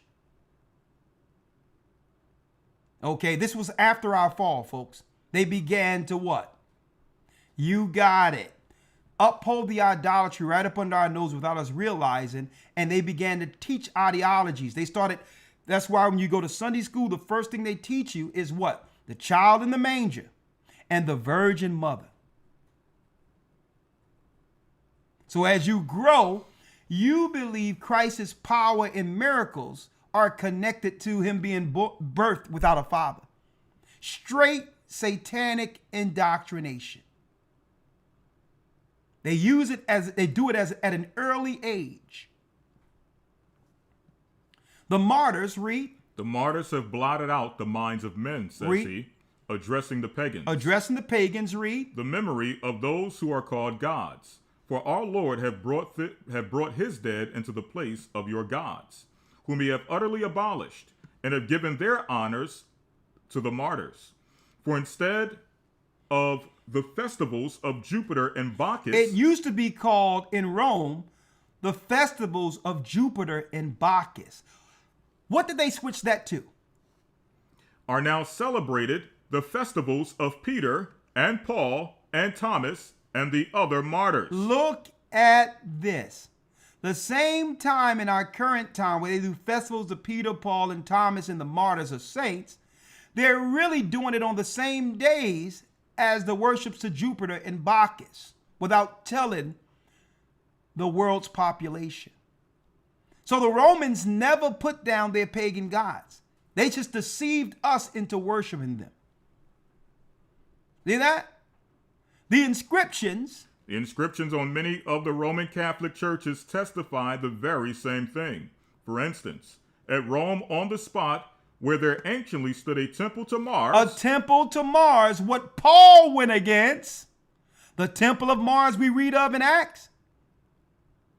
It's what? There is now erected a church to Saint Martina. They erected a church to Saint Martina.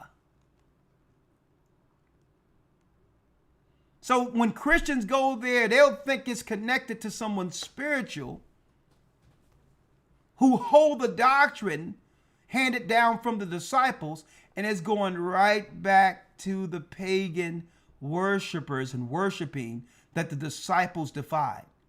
And because our people had such a profound effect in getting and convincing even the Gentiles to leave paganism, Rome was incinerated and decreed death on the disciples. The blood of the saints.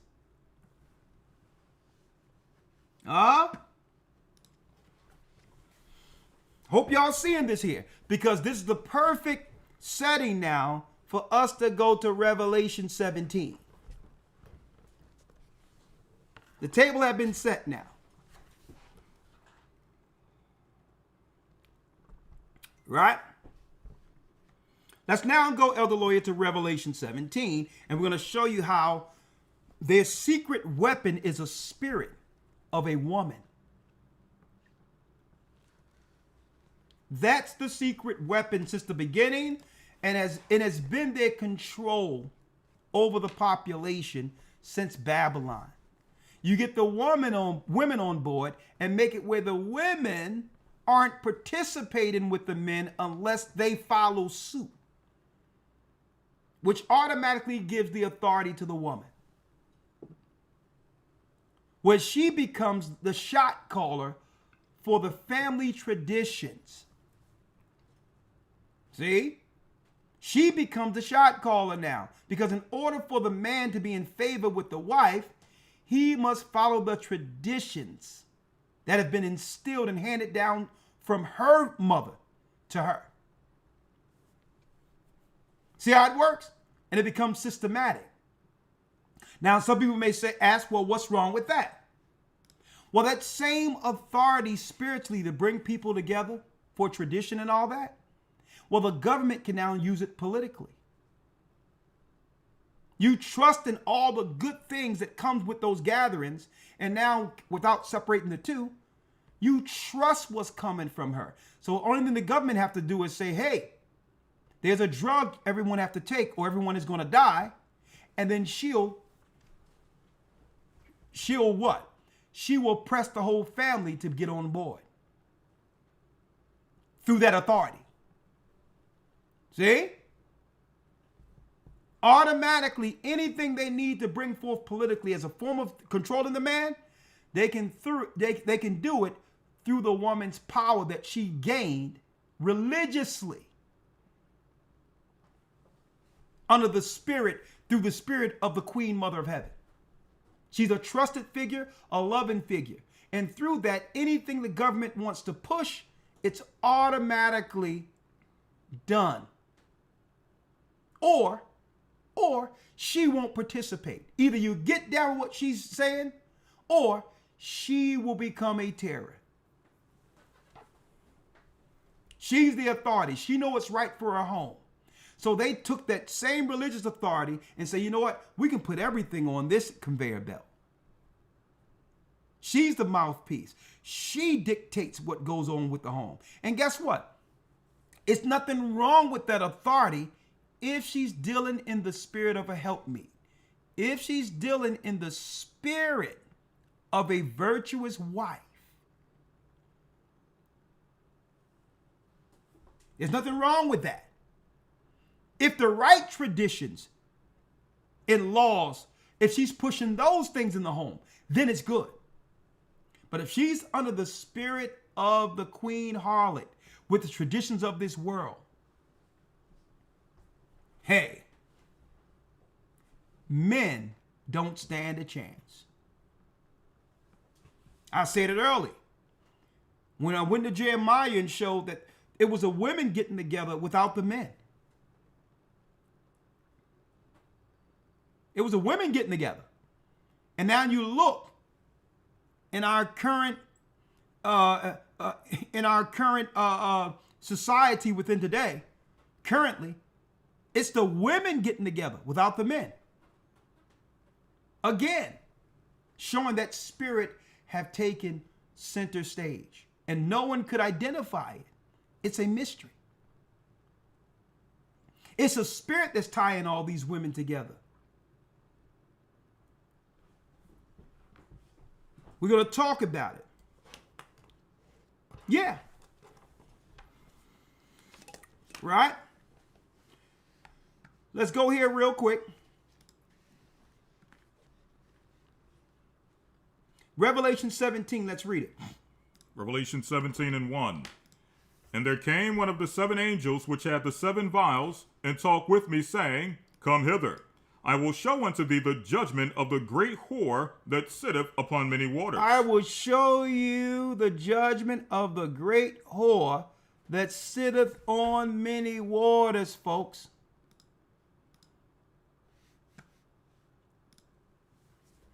I will show you the judgment of the great whore that sitteth on many waters. Man, we've been so focused on the fake Cesar Borgia, the false image of Christ. Because really, that's been a thing that we've been putting out there for a long time, rightfully so, the lie that Christ was a white man. That the spirit they utilize have been overlooked.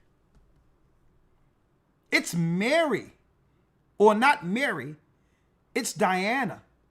Masked as Mary is the spirit that they put up that will be utilized to destroy the man. It was her. It's in the book, The Secret History of the Jesuits. They more so lean towards the worship of Mary.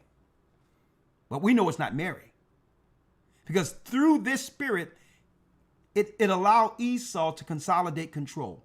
If I control her, then guess what? I'm in power over the whole family. I don't care how strong the man is.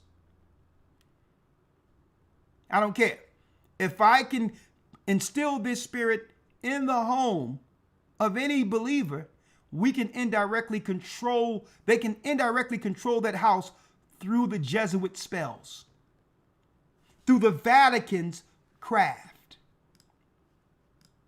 Through the Vatican's craft. Folks, this is high magic.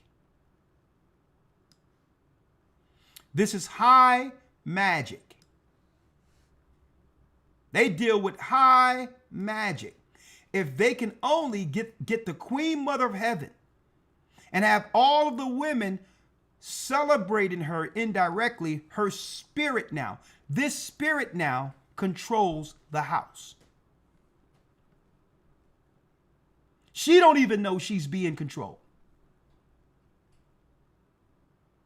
She doesn't even know. But she'll stand 10 toes down on keeping the traditions alive, proving her power. And men, they be shamed or feel guilt. I've known people, folks, who've been put out of the house and relationships didn't work because a man decided, just on a low level, to make a stand on not celebrating holidays. Where a woman will choose celebrating the holidays over her relationship. Tell me that's not magic. Tell me there's not a spell there.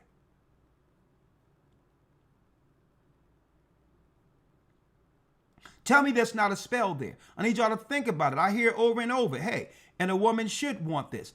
I want a God-fearing man. You ask women over and over again, what do you want? What do you want? And the same thing comes out, not outside of what they make, because sometimes that comes up. But hey, a God-fearing man. Okay, yeah, a God-fearing man. And they can roll off their tongue what a God-fearing man looks like. according to their thoughts. But then you ask them, okay, what's a God-fearing woman? They didn't even think. They didn't even think to come to that conclusion within themselves. To give what they're expecting. Well, what's a God-fearing woman? You can roll off your tongue what a God-fearing man is. But they love a God-fearing man because a God-fearing man is what? According to the Bible, there's a such thing amongst the man where there's an obedience to God on what? How this man should treat her. So she know that there's an automatic what? Barrier or restrictions spiritually on that man that benefits what she would like out of the relationship. Right? There's parameters with a God-fearing man that now she can come down on him if he stepped beyond those parameters. Okay. Well, what's a God-fearing woman? And a lot of them can't answer the question because of this right here.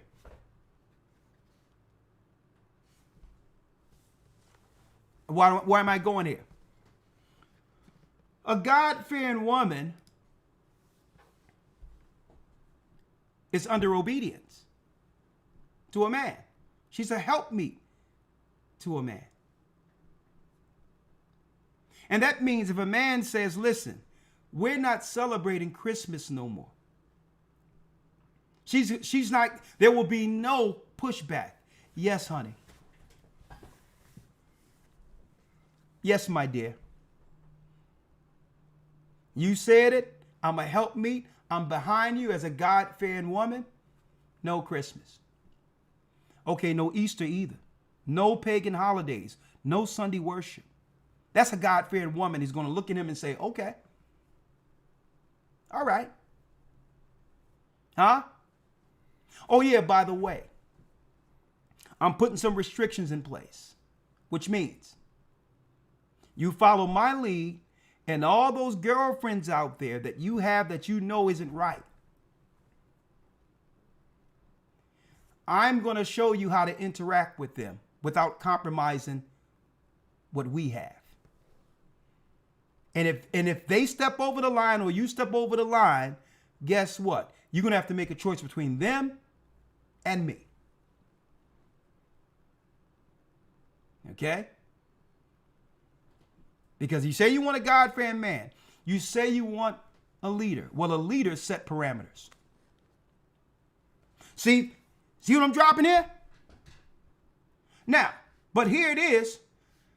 If she's the queen already, without a king,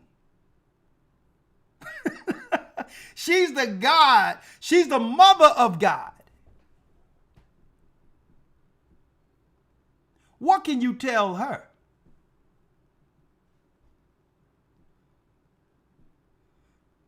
What can you tell the queen of heaven? What type of obedience that she falls under? Right? A queen without a king. You see how what happened in the Christian church? They subtly taught disobedience against the Bible using ancient paganism ideology. And the ancient pagan ideology is to control all of the communities, the earth, through the weaker vessel, and to subdue the men and eventually kill the men. That's the spirit right here. Let's go. Let's read it real quick. Yes, sir. Revelation 17:1. And there came one of the 7 angels which had the 7 vials, and talked with me, saying unto me, Come hither, I will show unto thee the judgment of the great whore. The judgment of the great whore that sitteth upon many waters. That sitteth upon many waters. Every place the Roman Catholic Church go, they bring the spirit of Diana, the hunter, with them. They put it in the harbor of New York. Read on. With whom the kings of the earth have committed fornication, and the inhabitants of the earth have been made drunk with the wine of her fornication. So he carried me away in the spirit into the wilderness, and I saw a woman sit upon a scarlet-colored beast full of names of blasphemy. A scarlet-colored beast full of names of blasphemy. Read. Having 7 heads and 10 horns. 7 heads and 10 horns. You all know it's the 7 hills of Rome. And the 10 horns are the 10 European countries that made the original European Union. Read. And the woman was arrayed in purple and scarlet color, and decked with gold and precious stones and pearls, and having a golden cup in her hand, full of abominations and filthiness of her fornication. Full of abomination and filthiness of her fornication. And she was arrayed in what? Purple and scarlet. Thousands of years, folks. Beforehand, John was shown this. That she would be arrayed in purple and who? Purple and scarlet red. Purple and scarlet. John was telling us back then, brothers and sisters, Satan's church. Satan's church, who would use the spirit of the goddess as a form of political control over the people who are now under their subjection. The spirit of the harlot as a form of political control. Because this is not just a religious institution. It's a political institution.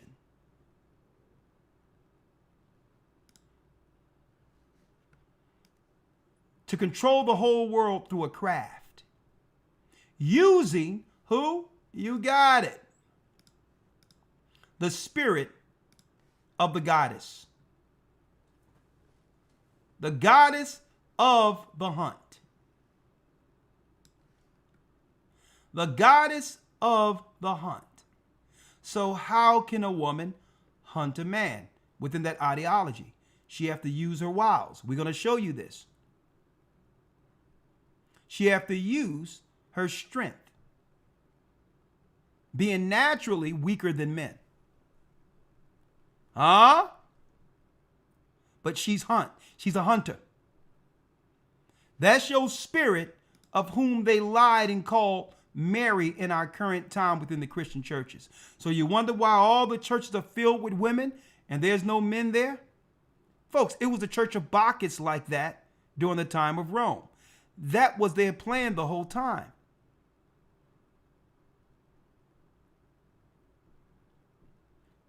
To give women all authority to eventually destroy the men, to finish what Rome could not complete in 70 AD. So let's talk about it real quick. Let's go. Verse 5. Verse 5.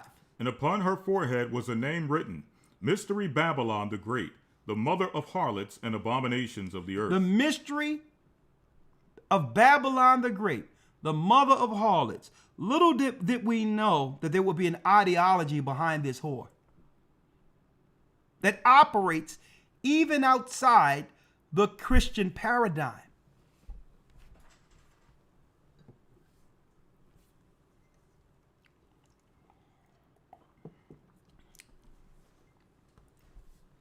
The Christian paradigm.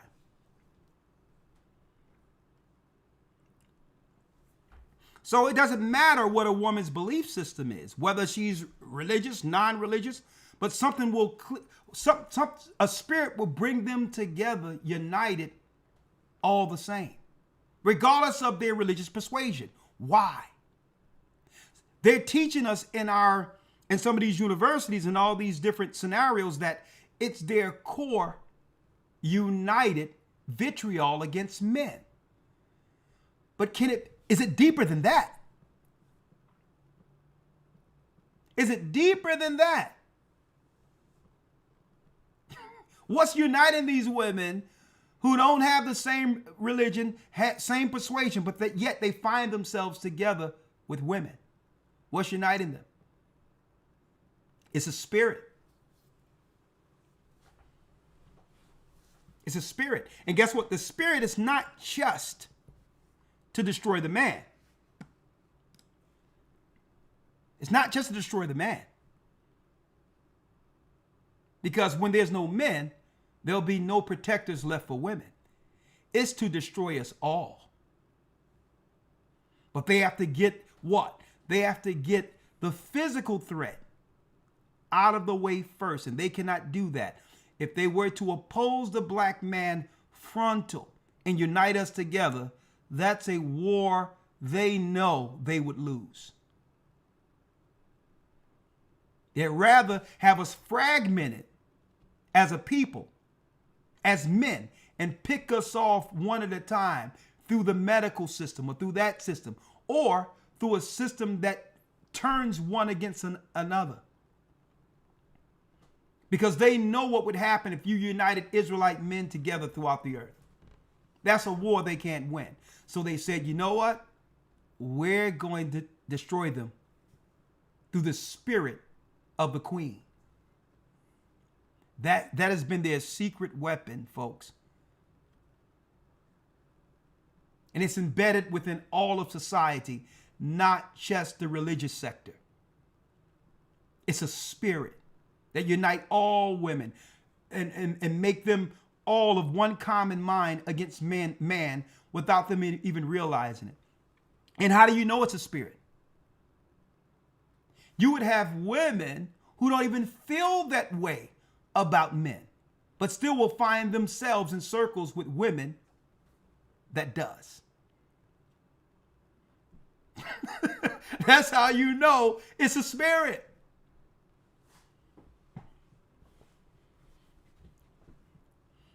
You're not going to find me associating with a person that's contrary to who I am. That's totally contrary to that. No, it's not like that. Right? So let's talk about it. The beehive, exactly. Let's go to the 6th verse. Let's read it. And I'm going to tell you this. This is not a spirit that's just, this spirit isn't pro-woman. Let's make that clear. This spirit is also anti-woman. Okay? It's not anti-man. It's anti-woman too. Because then you will have it where, hey, and I had to really look at this and say, man, this spirit is deep. It's here to destroy us all. Because you will have a woman who can agree to not like men, but then you have women who don't like each other. Right? Well, they really don't like each other. They don't like men. So if we don't like anyone, who's going to be there to help us through concerning what's about to happen? Right? So that's how you know this spirit is just not anti-man. It's anti-woman too. See? And they was able to, through a subtle psychology, implement this spirit within the doctrine of all Christian churches.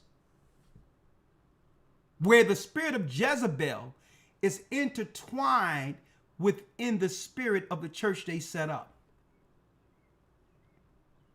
See? Jezebel is a direct result or an identifying marker to a woman who's actually in the spirit of that queen. Seeking authority over the men. Speaking against the men. Seeking to kill the prophets. At least the church had what? An identifying marker with a label Jezebel. Right? Here's the order according to God. Here's the order we'll have in the church. And then we can see outright the spirit that's contrary to the church once she's acting in the spirit of Jezebel and identify and mark her. See? So we'd be like, see, the church made it clear, plain, simple. But in the Christian church, the Jezebel is intertwined within the doctrine, where now you can identify her. See? And I saw, and now, what's the plan of the harlot? Let's read it. 6. And I saw the woman drunken with the blood of the saints. I saw the woman drunken with the blood of the saints. So her position is to do what? To exterminate the saints. That's her power. That's what she seek to do, religiously and otherwise. I saw that woman drunken with the blood of the saints. And what? And with the blood of the martyrs of Yeshua. And with the blood of the martyrs of Yeshua, the same spirit that was responsible for killing the martyrs of Christ. I need y'all to think about this, folks. There's many examples.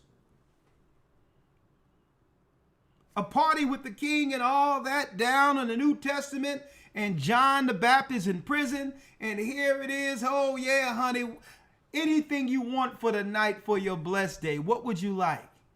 Oh, bring me John the Baptist's head on a platter. They say they're having a good time. The woman could have said, give me anything. And she says, I'll tell you what, y'all got John the Baptist in the basement. Bring his head on a platter. Here it is, this woman with no power at all. With no power physically to do anything. Use the power of the king to kill a saint. See? The secret weapon. And I'm just showing you one example. Now imagine if you can set that up everywhere, up in every house, over every community.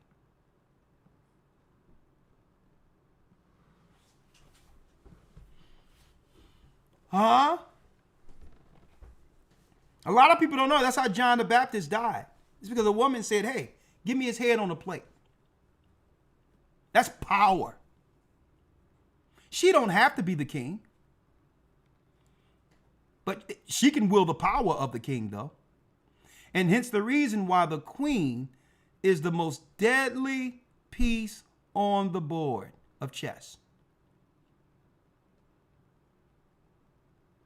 You'll sacrifice any piece on the board. But Lord have mercy. If you lose that queen early, guess what happens? Usually, you'll knock over your king. You'll knock over the king. Right? Your whole continent's changed when you see that queen out of here. And then if you get your pawn close enough to the end and get the pawn on the other side, now you have more than one queen to fight with. Game over. The ideology of the queen is to destroy the man. That's the ideology of the queen, and it's baked into the Christian religion and all the Christian traditions. It's baked in it. And how do you know it's a spirit? I mean, I can go on and on and on because I only got a few scriptures to go through right now. But I can go on and on and on. But how do you know it's a spirit? Right now, in the Christian church right now, It's 99.9% women in all of the pagan churches that go into Sunday church right now, with no men, but they still go.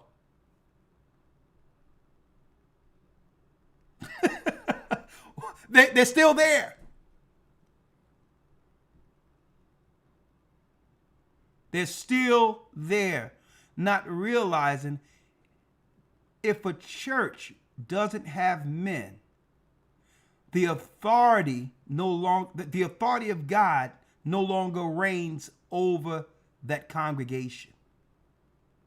That's how you know it's a spirit. They're still there.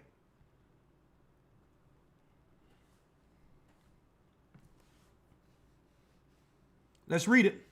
And I saw a woman drunken with the blood of the saints, and with the blood of the martyrs of Yeshua.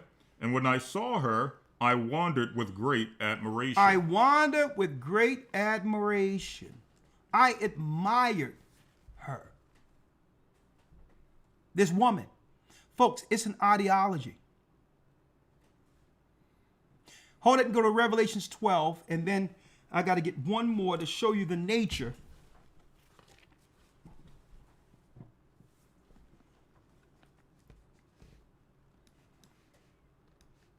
The nature of a woman's power in the book of Reuben, which shows what her power is. Not that women don't understand their power already. It's men who have been the naive ones.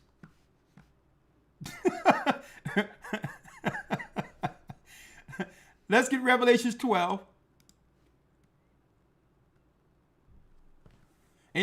And guess what? In our communities, they're not hiding it at all anymore. They don't want no men in authority anywhere. The political money is behind women in authority, which was the plan. At one point, it was subtle. It was there. We could sense something wasn't right, but still, the optics of a man's power was present. Right? But now, they're like, listen, Esau's like, listen, we're not holding back anymore. All right? Put women up, and we need to make the black man extinct. Our time is running out. Jacob is have woke up. We don't got no time for this politic crap. We need people who are 100% on board. Okay, who will not rock the boat and bring forth any legislation that's pushed, even if it's contrary to their existence. And the only way we can do this is to make sure no men are in power. Period. Because a woman in that position would just be glad ceremonially to hold that position just because she's respected in it. Period. That's it. It doesn't have to transfer to anything good happening for their people. She's good. See? So now they're not even pulling any punches anymore. Okay, they're going straight for the jugular. Okay, we're doing a real good job and in totally eradicating the saints and destroying the saints. And how do you know? Hold up, before I go there, Elder, let's show you the saints are God's people. Real quick.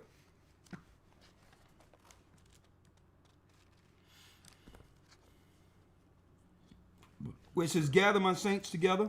Mm-hmm. All right, so Psalms 148 and 12. In fact, let me get it here. It's another one there. Yep, Psalms 50 and 5. 50 and 5, yeah. Mm-hmm. Let's get that one. Psalms 50 and 5. Psalms, the 50th chapter. Gather my saints together. Let's read it. Psalms 50 verse 5. Gather my saints together unto me. Now, who are the saints of the Almighty? Read. Those that have made a covenant with me by sacrifice. Those who have made a covenant with God by sacrifice. The only people who made a covenant with God by sacrifice in the Old Testament were the 12 tribes of Israel. The covenant that was given to Moses. We're the saints. There is no saints within the Roman Catholic Church. That doesn't exist. That doesn't exist.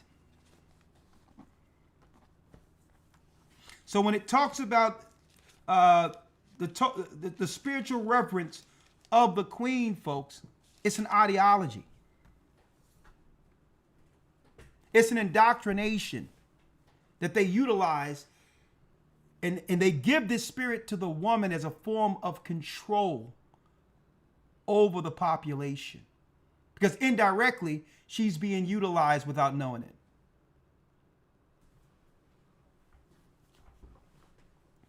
And in that authority, anything Esau, being the man, Esau the hunter, put on the conveyor belt within the community, through her authority, she'll execute. Everything. I don't care if it's medication. I don't care if the children have to go down and do these things in school that you don't agree with, as far as getting stuff to be able to go to school. If y'all know what I mean, she will be the enforcer of everything in that position. Everything. Through fear, she executes everything Esau lays down. And now we're at the very end of the plan where it's okay. Now it's time to get rid of your men altogether.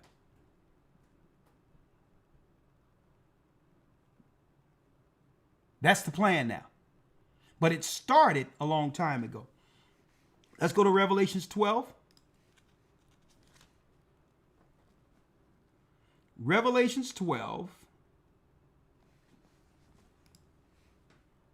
And let's start at around the 12th verse, when it goes into the blood of the saints. Revelations 12.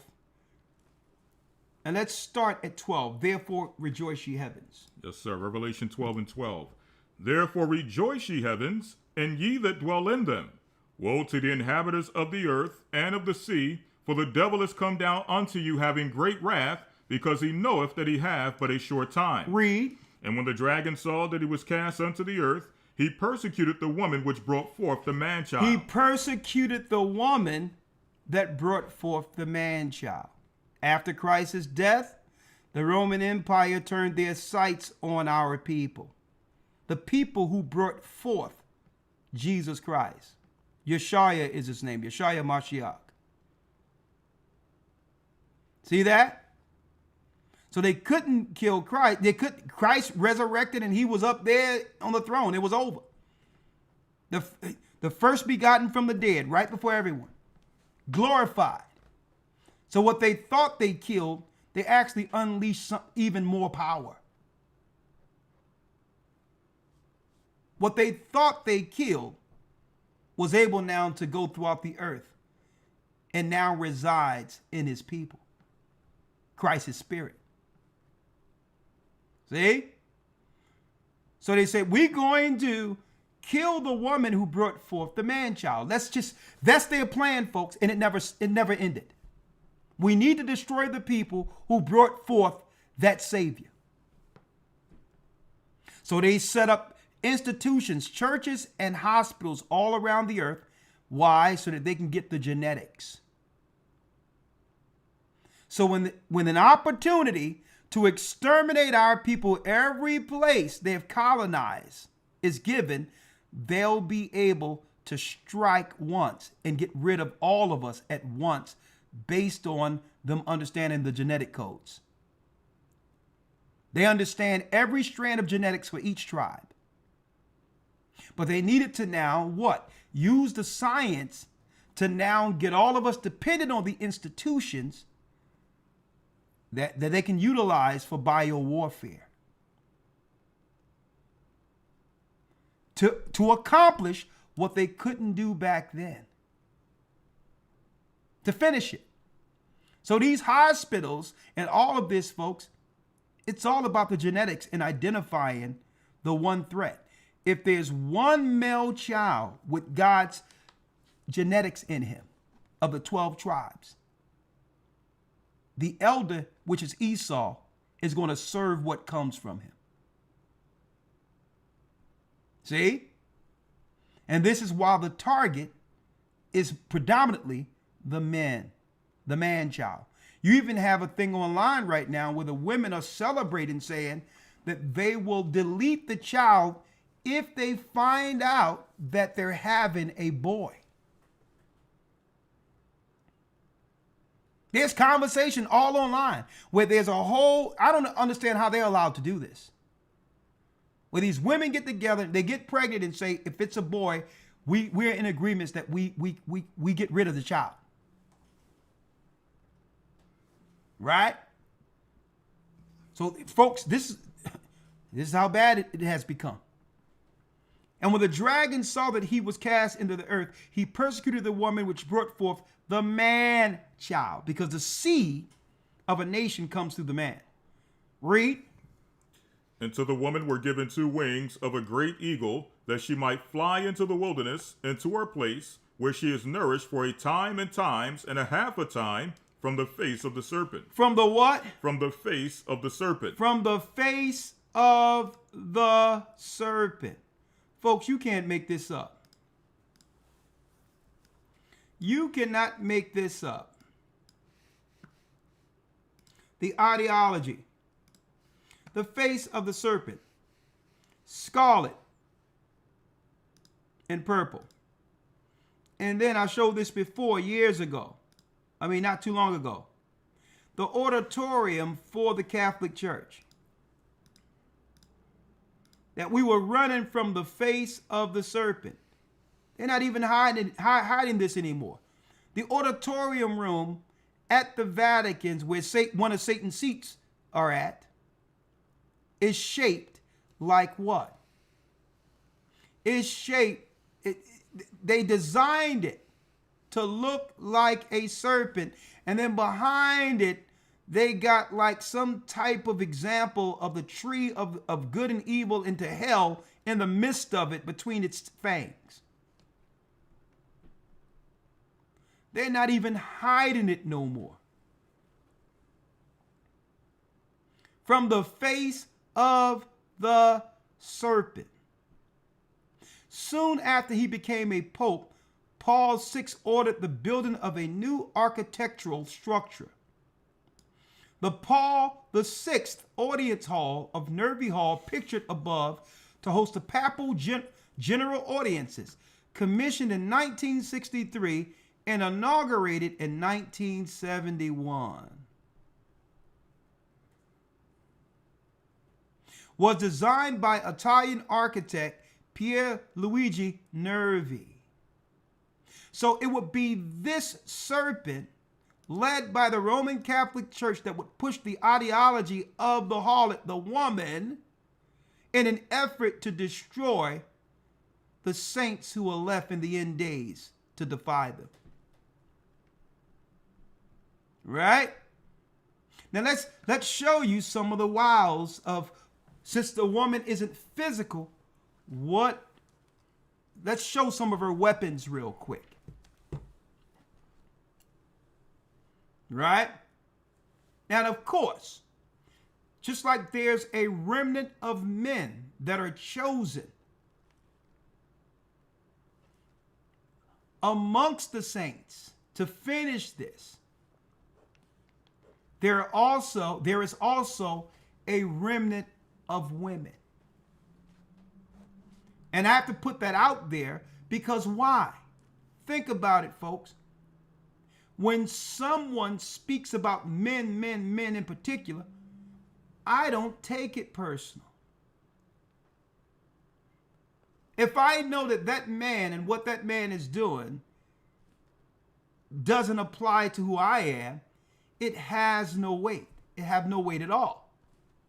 See, but that lets you know, that show you how, that this in of itself shows us, brothers and sisters, how powerful the spirit of the woman is And I'm speaking of that spirit of the queen mother of heaven and all of that. If you speak about a woman and a woman has nothing to do with what that woman is going through, you'll still have a woman who's contrary to that nature who'll still feel as if she's being attacked. That's how strong the hive mind is. That's how strong it is, that even if that woman isn't like me, or a woman say that this woman isn't like me and I have nothing to do with her, if something negative is showed forth about that woman, you would have a woman who's contrary, a virtuous woman, who'll still feel like she's getting attacked. That's how strong that spirit is.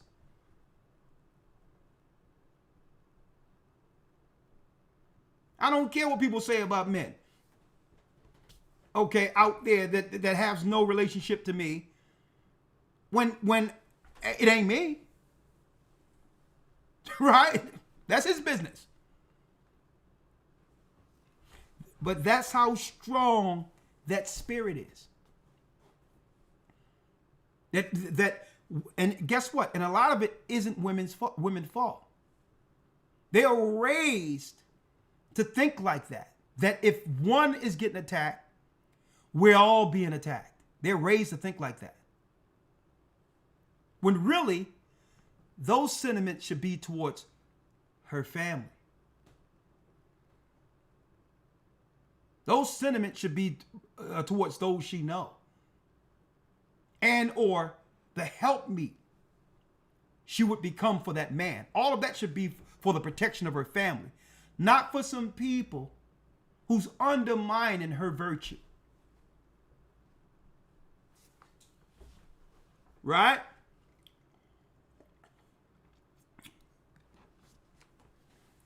Let's read it real quick. I'm going into the book of Reuben to show some of the wiles that's used through the spirit of woman that they can utilize, right? Let's read it real quick. I want to go to chapter 5. Chapter 5. Right here. Of course, it's not talking about all women. It's talking about evil women here. According to the book, the 12 patriarchs, Reuben left a testimony. All of the 12 sons of the 12 patriarchs of Israel left a testimony. Okay? So it's not talking about evil, all women. It's talking about evil women, which is the spirit of the harlot. The spirit that they would carry on many waters, right? Now you can look at our society and just examine what's accepted amongst our people. Okay, I'm still waiting for, look at the examples they're putting out there for our daughters to follow. I'm talking about in the mainstream. That's intentional. And it all leads to what? The total annihilation of men, folks. But I digress. 5, let's read that. For evil are women, my children, since they have no power or strength over man. Since they have no physical power, they can't subdue a man physically. Read. They use wiles by outward attraction. So their power is how they look. And again, men are attracted to attractive women. That in of itself isn't a bad thing. This is how children are born, right? You have to be attracted to the person. But it's talking about how the intentions this woman have with her attraction. It's calculating how she's using her attractiveness. Right? They use the wiles of their outward attractions. So it's what they're doing with their beauty. How they're calculating with it is what makes it evil. Because men want attractive women. So being attractive in of itself isn't evil. It's what you're doing with it. Right? Read. If I can mention this real quick. When we read this, obviously this can be applied on a personal level. But we're showing this on a greater level, showing the expose of the woman that sitteth upon many waters and the spirit over that empire, which is Esau, the cunning hunter. We're showing you the spirit of cunning. Exactly. Bringing it all around full circle. The cunning hunter. He can't attack you personally, but he can use the evil woman to do so. Same outcome. You end up locked up in jail trying to defend your manhood, or you're 6 feet under the ground. You're still done away with without Esau, the cunning hunter, lifting a hand. That's cold. Thank you, Elder. Yes, sir. Read. Verse 2. Whom they cannot bewitch by outward attractions, they overcome him by craft. They overcome him by craft. Witchcraft. See? Going into the Orishas, or just outright joining a covenant, becoming a witch. See? Joining the occult. Read. For whoever concerning them the angel of the Lord told me and taught me that women are overcome by the spirit of fornication more than men. Women are overcome by the spirit of relations more than men. They try to flip that in our society and lie. No, it's women who are more passionate when it comes to the relations and desires it more. It's women. Outright. Outright. And it's not just talking about, I did the numbers. There's a lot of lies out there and projection out there. That download stuff, no. There's more women who deal with bisexuality and all of that compared to men. It's always been that way. Always. The numbers, not only that, there's numbers on this to prove this. There's data. And I'm talking about it's not even close. It's not even close. The bisexual, lesbianism, and all of that, that download stuff they saying about men is really a projection. Okay? It's another attack on straight men to have people speculate whether or not a straight man is that way. When no, there's no such thing as a bisexual man or a download man. He's gay. Okay? He's gay. All right? And that woman are overcome by the spirit of fornication more than men. Read. For moreover, It says in their heart. Yes, sir. In their heart they plot against men. In their heart they plot. They will plot against men. Okay, they'll plot. Something ain't going right, even if people aren't together anymore. But like, okay, I'm mad, so hey, I'm taking him to the hunter to see what else I can extract from him. He's with who? Well, I'm going to make sure I take everything from him, even though he's taking care of things. All she have to do is get mad, and she goes straight to the hunter, and the hunter be like, yeah, I give you the full authority to do whatever you would like. Well, suppose I'm lying. It doesn't matter. There's no consequence for you lying. There's no consequence. You can just go ahead and find somebody else until you hit a target. Okay? And by what? And by means of their adornment. The outside appearance, the adornment, what they put on. They deceive first their minds, and by the glance of the eye instill the poison. They deceive first their minds, the man's mind, and by the glance of the eye they instill the poison. They'll walk, And next thing you know, she's looking at you and you catch your eyes. Boom. And instill the poison.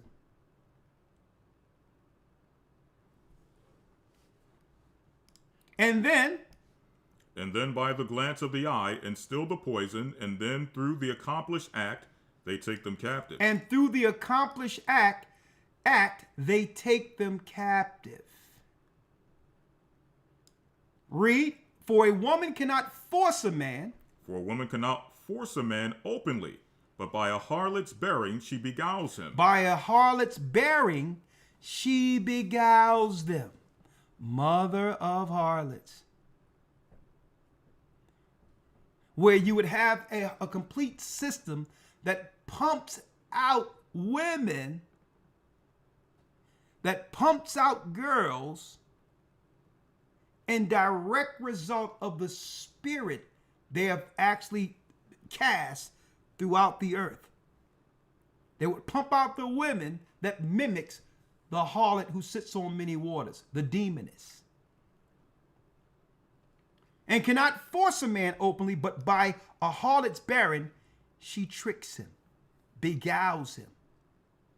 Read.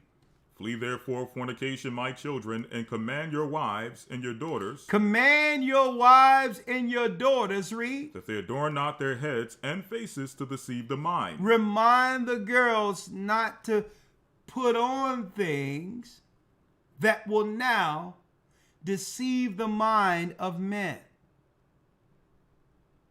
Remind them not to do this. Command your daughters and your wives, because guess what? Why it say does do that? Because women have power.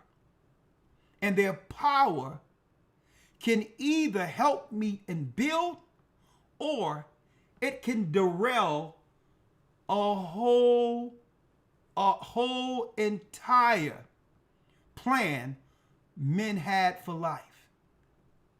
It can derail your entire life in a different direction outside of what you originally thought your life would be. Just with the outward appearance, it can derail the future. It just can. That's why he says this is the power of a woman that's attractive. Because every woman, read, who useth these wiles have been reserved for eternal punishment. Because the women who use that and aren't dealing with the spirit of virtue and righteousness have already been reserved for hell.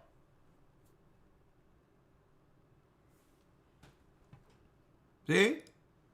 For thus, read. For thus they allured the watchers. They allured the watchers. Who were before the flood. Who were before the flood. So this is why the angels came down, folks. In the city of Cain. These women were dealing with sexual ritualistic dancing and all of that. I'm going to go into that in the academy. A lot of these parties you see in Hollywood and all of this, folks, that started before the flood. To open up what? A window between this world and that world. And when the angels came down, it was party time. For thus they allured the watchers who were before the flood. Folks, what we're seeing today in our communities is exactly what happened before the Most High flooded the earth, before he had to intervene. Where you're living in a society where we've lost the majority, or if not all, of our daughters. That was the plan to destroy the saints. That was the actual future plan with the spirit, concerning the spirit of the harlot. Knowing that they can't just outright come against us with an army like they did in 70 AD.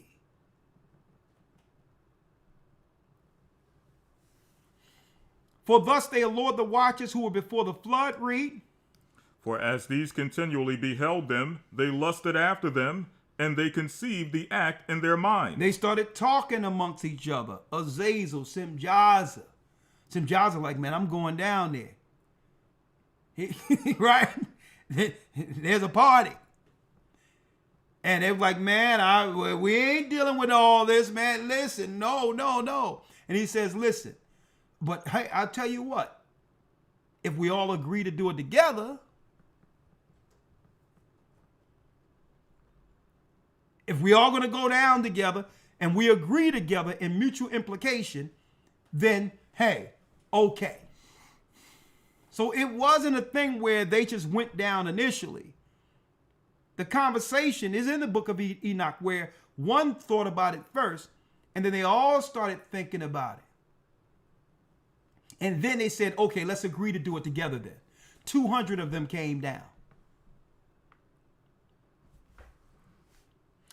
For as these continually beheld them, as they seen the women, they lusted after them, because the women were running around with no clothes on in the city of Cain.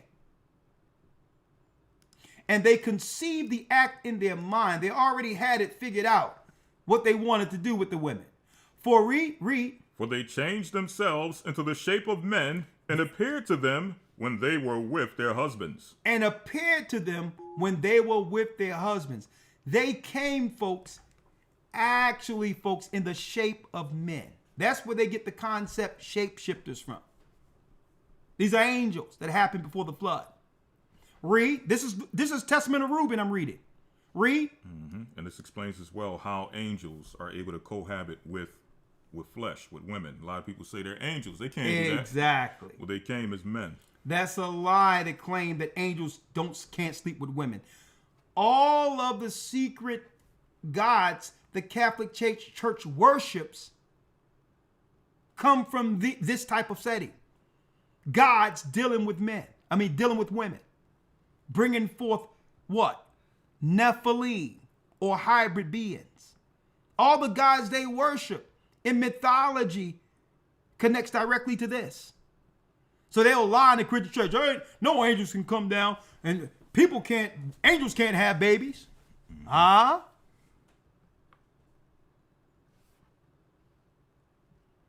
And the women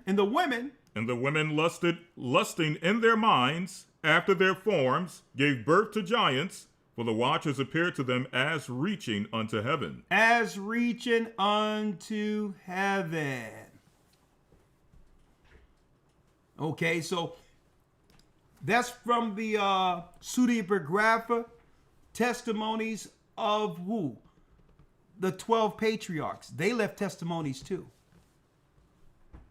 So the spirit of the harlot, folks, permeate throughout all of our communities.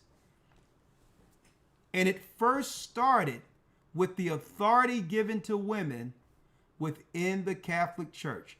That was their end game. And folks, let me tell you right now, the COVID-19 shutdown, rollout, all of that, folks, was what? That was the testing ground. That was the beta test for what they will eventually roll out. And guess what? The same way women pressured their families to do this, the next time things happen and the mark of the beast come on the scene, the women are going to be even what? They're going to be even more fervent in spirit concerning pushing the mark of the beast. They had to, I'm going to tell you, they had to have this in place spiritually for the end game against Jacob. Everything we're reading, John was shown on the Isle of Patmos. Revelations 13, the spirit of the woman. But what we didn't realize, that the spirit of the women would be in control. What do you mean by that? Yeah, because the spirit of the woman would actually possess the women and the men. And when it all goes down, that spirit of weakness, oh my God, how am I going to eat? How am I going to drink? What's going to happen to my house if I don't do this? What's going to happen to my work? Women are going to stand up and all these political positions and say, listen, I'm not getting put out of my house over this. Either everybody in this house get it or get out, because I'm not going to lose everything I worked for. And what, that's right. That means what? She worked on sustaining Babylon. Her existence is one and the same with Babylon. And when it rolls out again, it's going to be the spirit of the woman utilized with technology throughout the whole earth when the mark of the beast come on the scene. And the women will have all of the authority at the very end of this, all of it. And guess what? A lot of men, like they did, just to keep the peace, went and took that stuff, gave it to their children, and all of that. Well, guess what? Imagine that on steroids. And guess what? Hey, we're here. It's about to go down. The spirit of the harlot has taken root. And the end game is to destroy all of the saints that's left and are living within the earth. How will they identify the saints? Well, these will be the people who decided not to do it. Hence the reason, why do you think they got everybody adjusted to my chart, where everyone has a my chart? Obama put that in place. It's not to check on your medical and all of that. It's just so now that your government, all of your medical and who you are has been placed in a database. So now they'll know right out who took it and who refused it.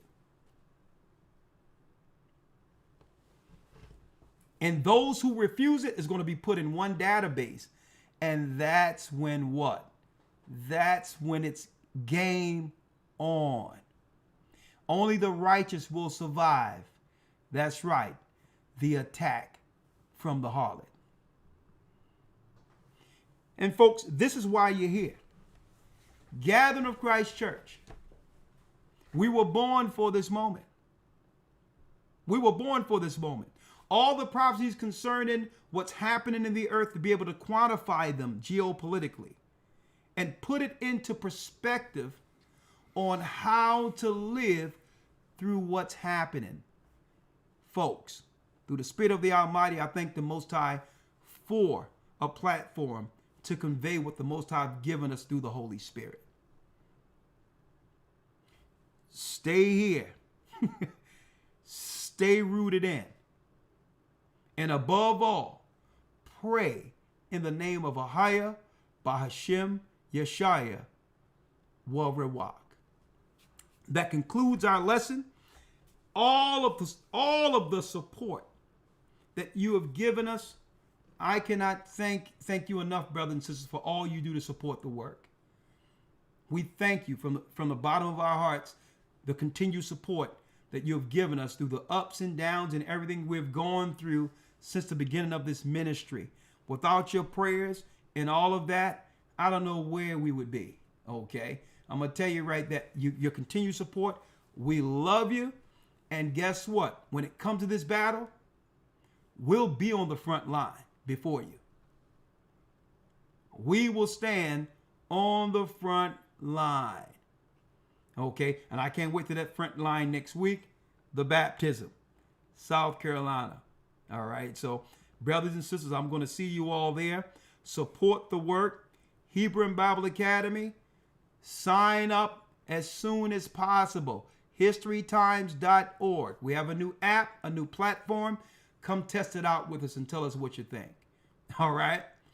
Again, may the Most High be with you. Stay prayed up. Sin not. We will soon see Israel. And do not fall for the tricks from the what? The cunning hunter. Do not be utilized by the enemy to take one another out. We need each other. Shalom. Shalom. The Arabs and African told us historytimes.org.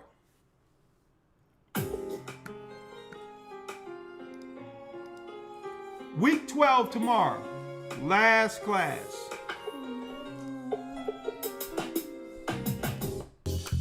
The East is where we're from.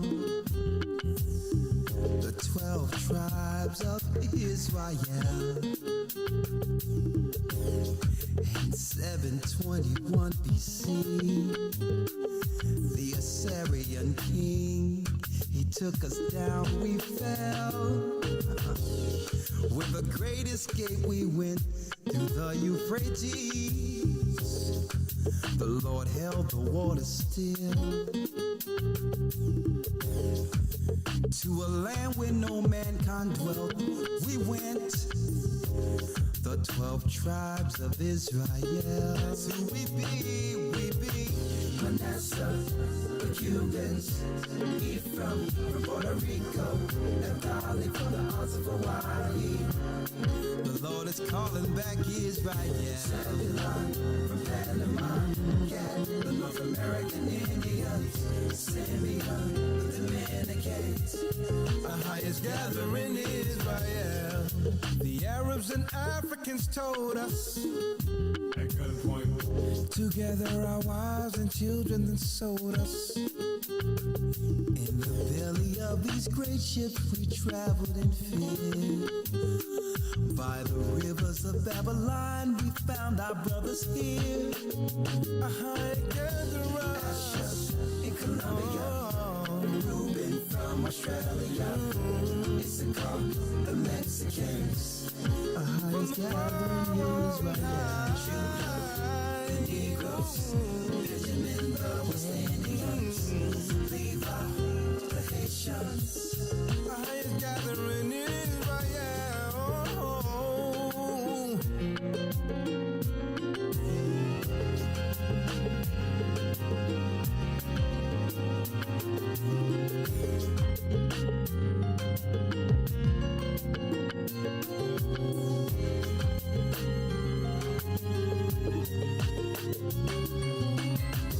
Asher in Colombia, Reuben from Australia, Issachar, the Mexicans. That's who we be, Judah, the Negroes, Benjamin, the West Indians. Blessings. Join the Hebrew and Bible Academy. Manasseh, the Cubans, Ephraim, from Puerto Rico, and Valley from the Isles of Hawaii. The Lord is calling back Israel. From Panama, Gad, the North American Indians, Simeon, the Dominicans, a highest gathering Israel. Oh yeah, oh yeah, oh yeah. Someone asked, I had to take my Mitri off. Someone asked, well, when is the next Hebrew and Bible Academy? The date. As you can see here,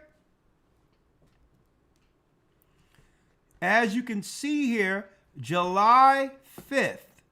July 5th is the next Hebrew and Bible Academy. July 5. Shalom. July 5th. Have a blessed day, and I'll see you tomorrow for week 12 of the Hebrew and Bible Academy, where we will show the similarities between who? Noah, Moses, and Christ. Shalom.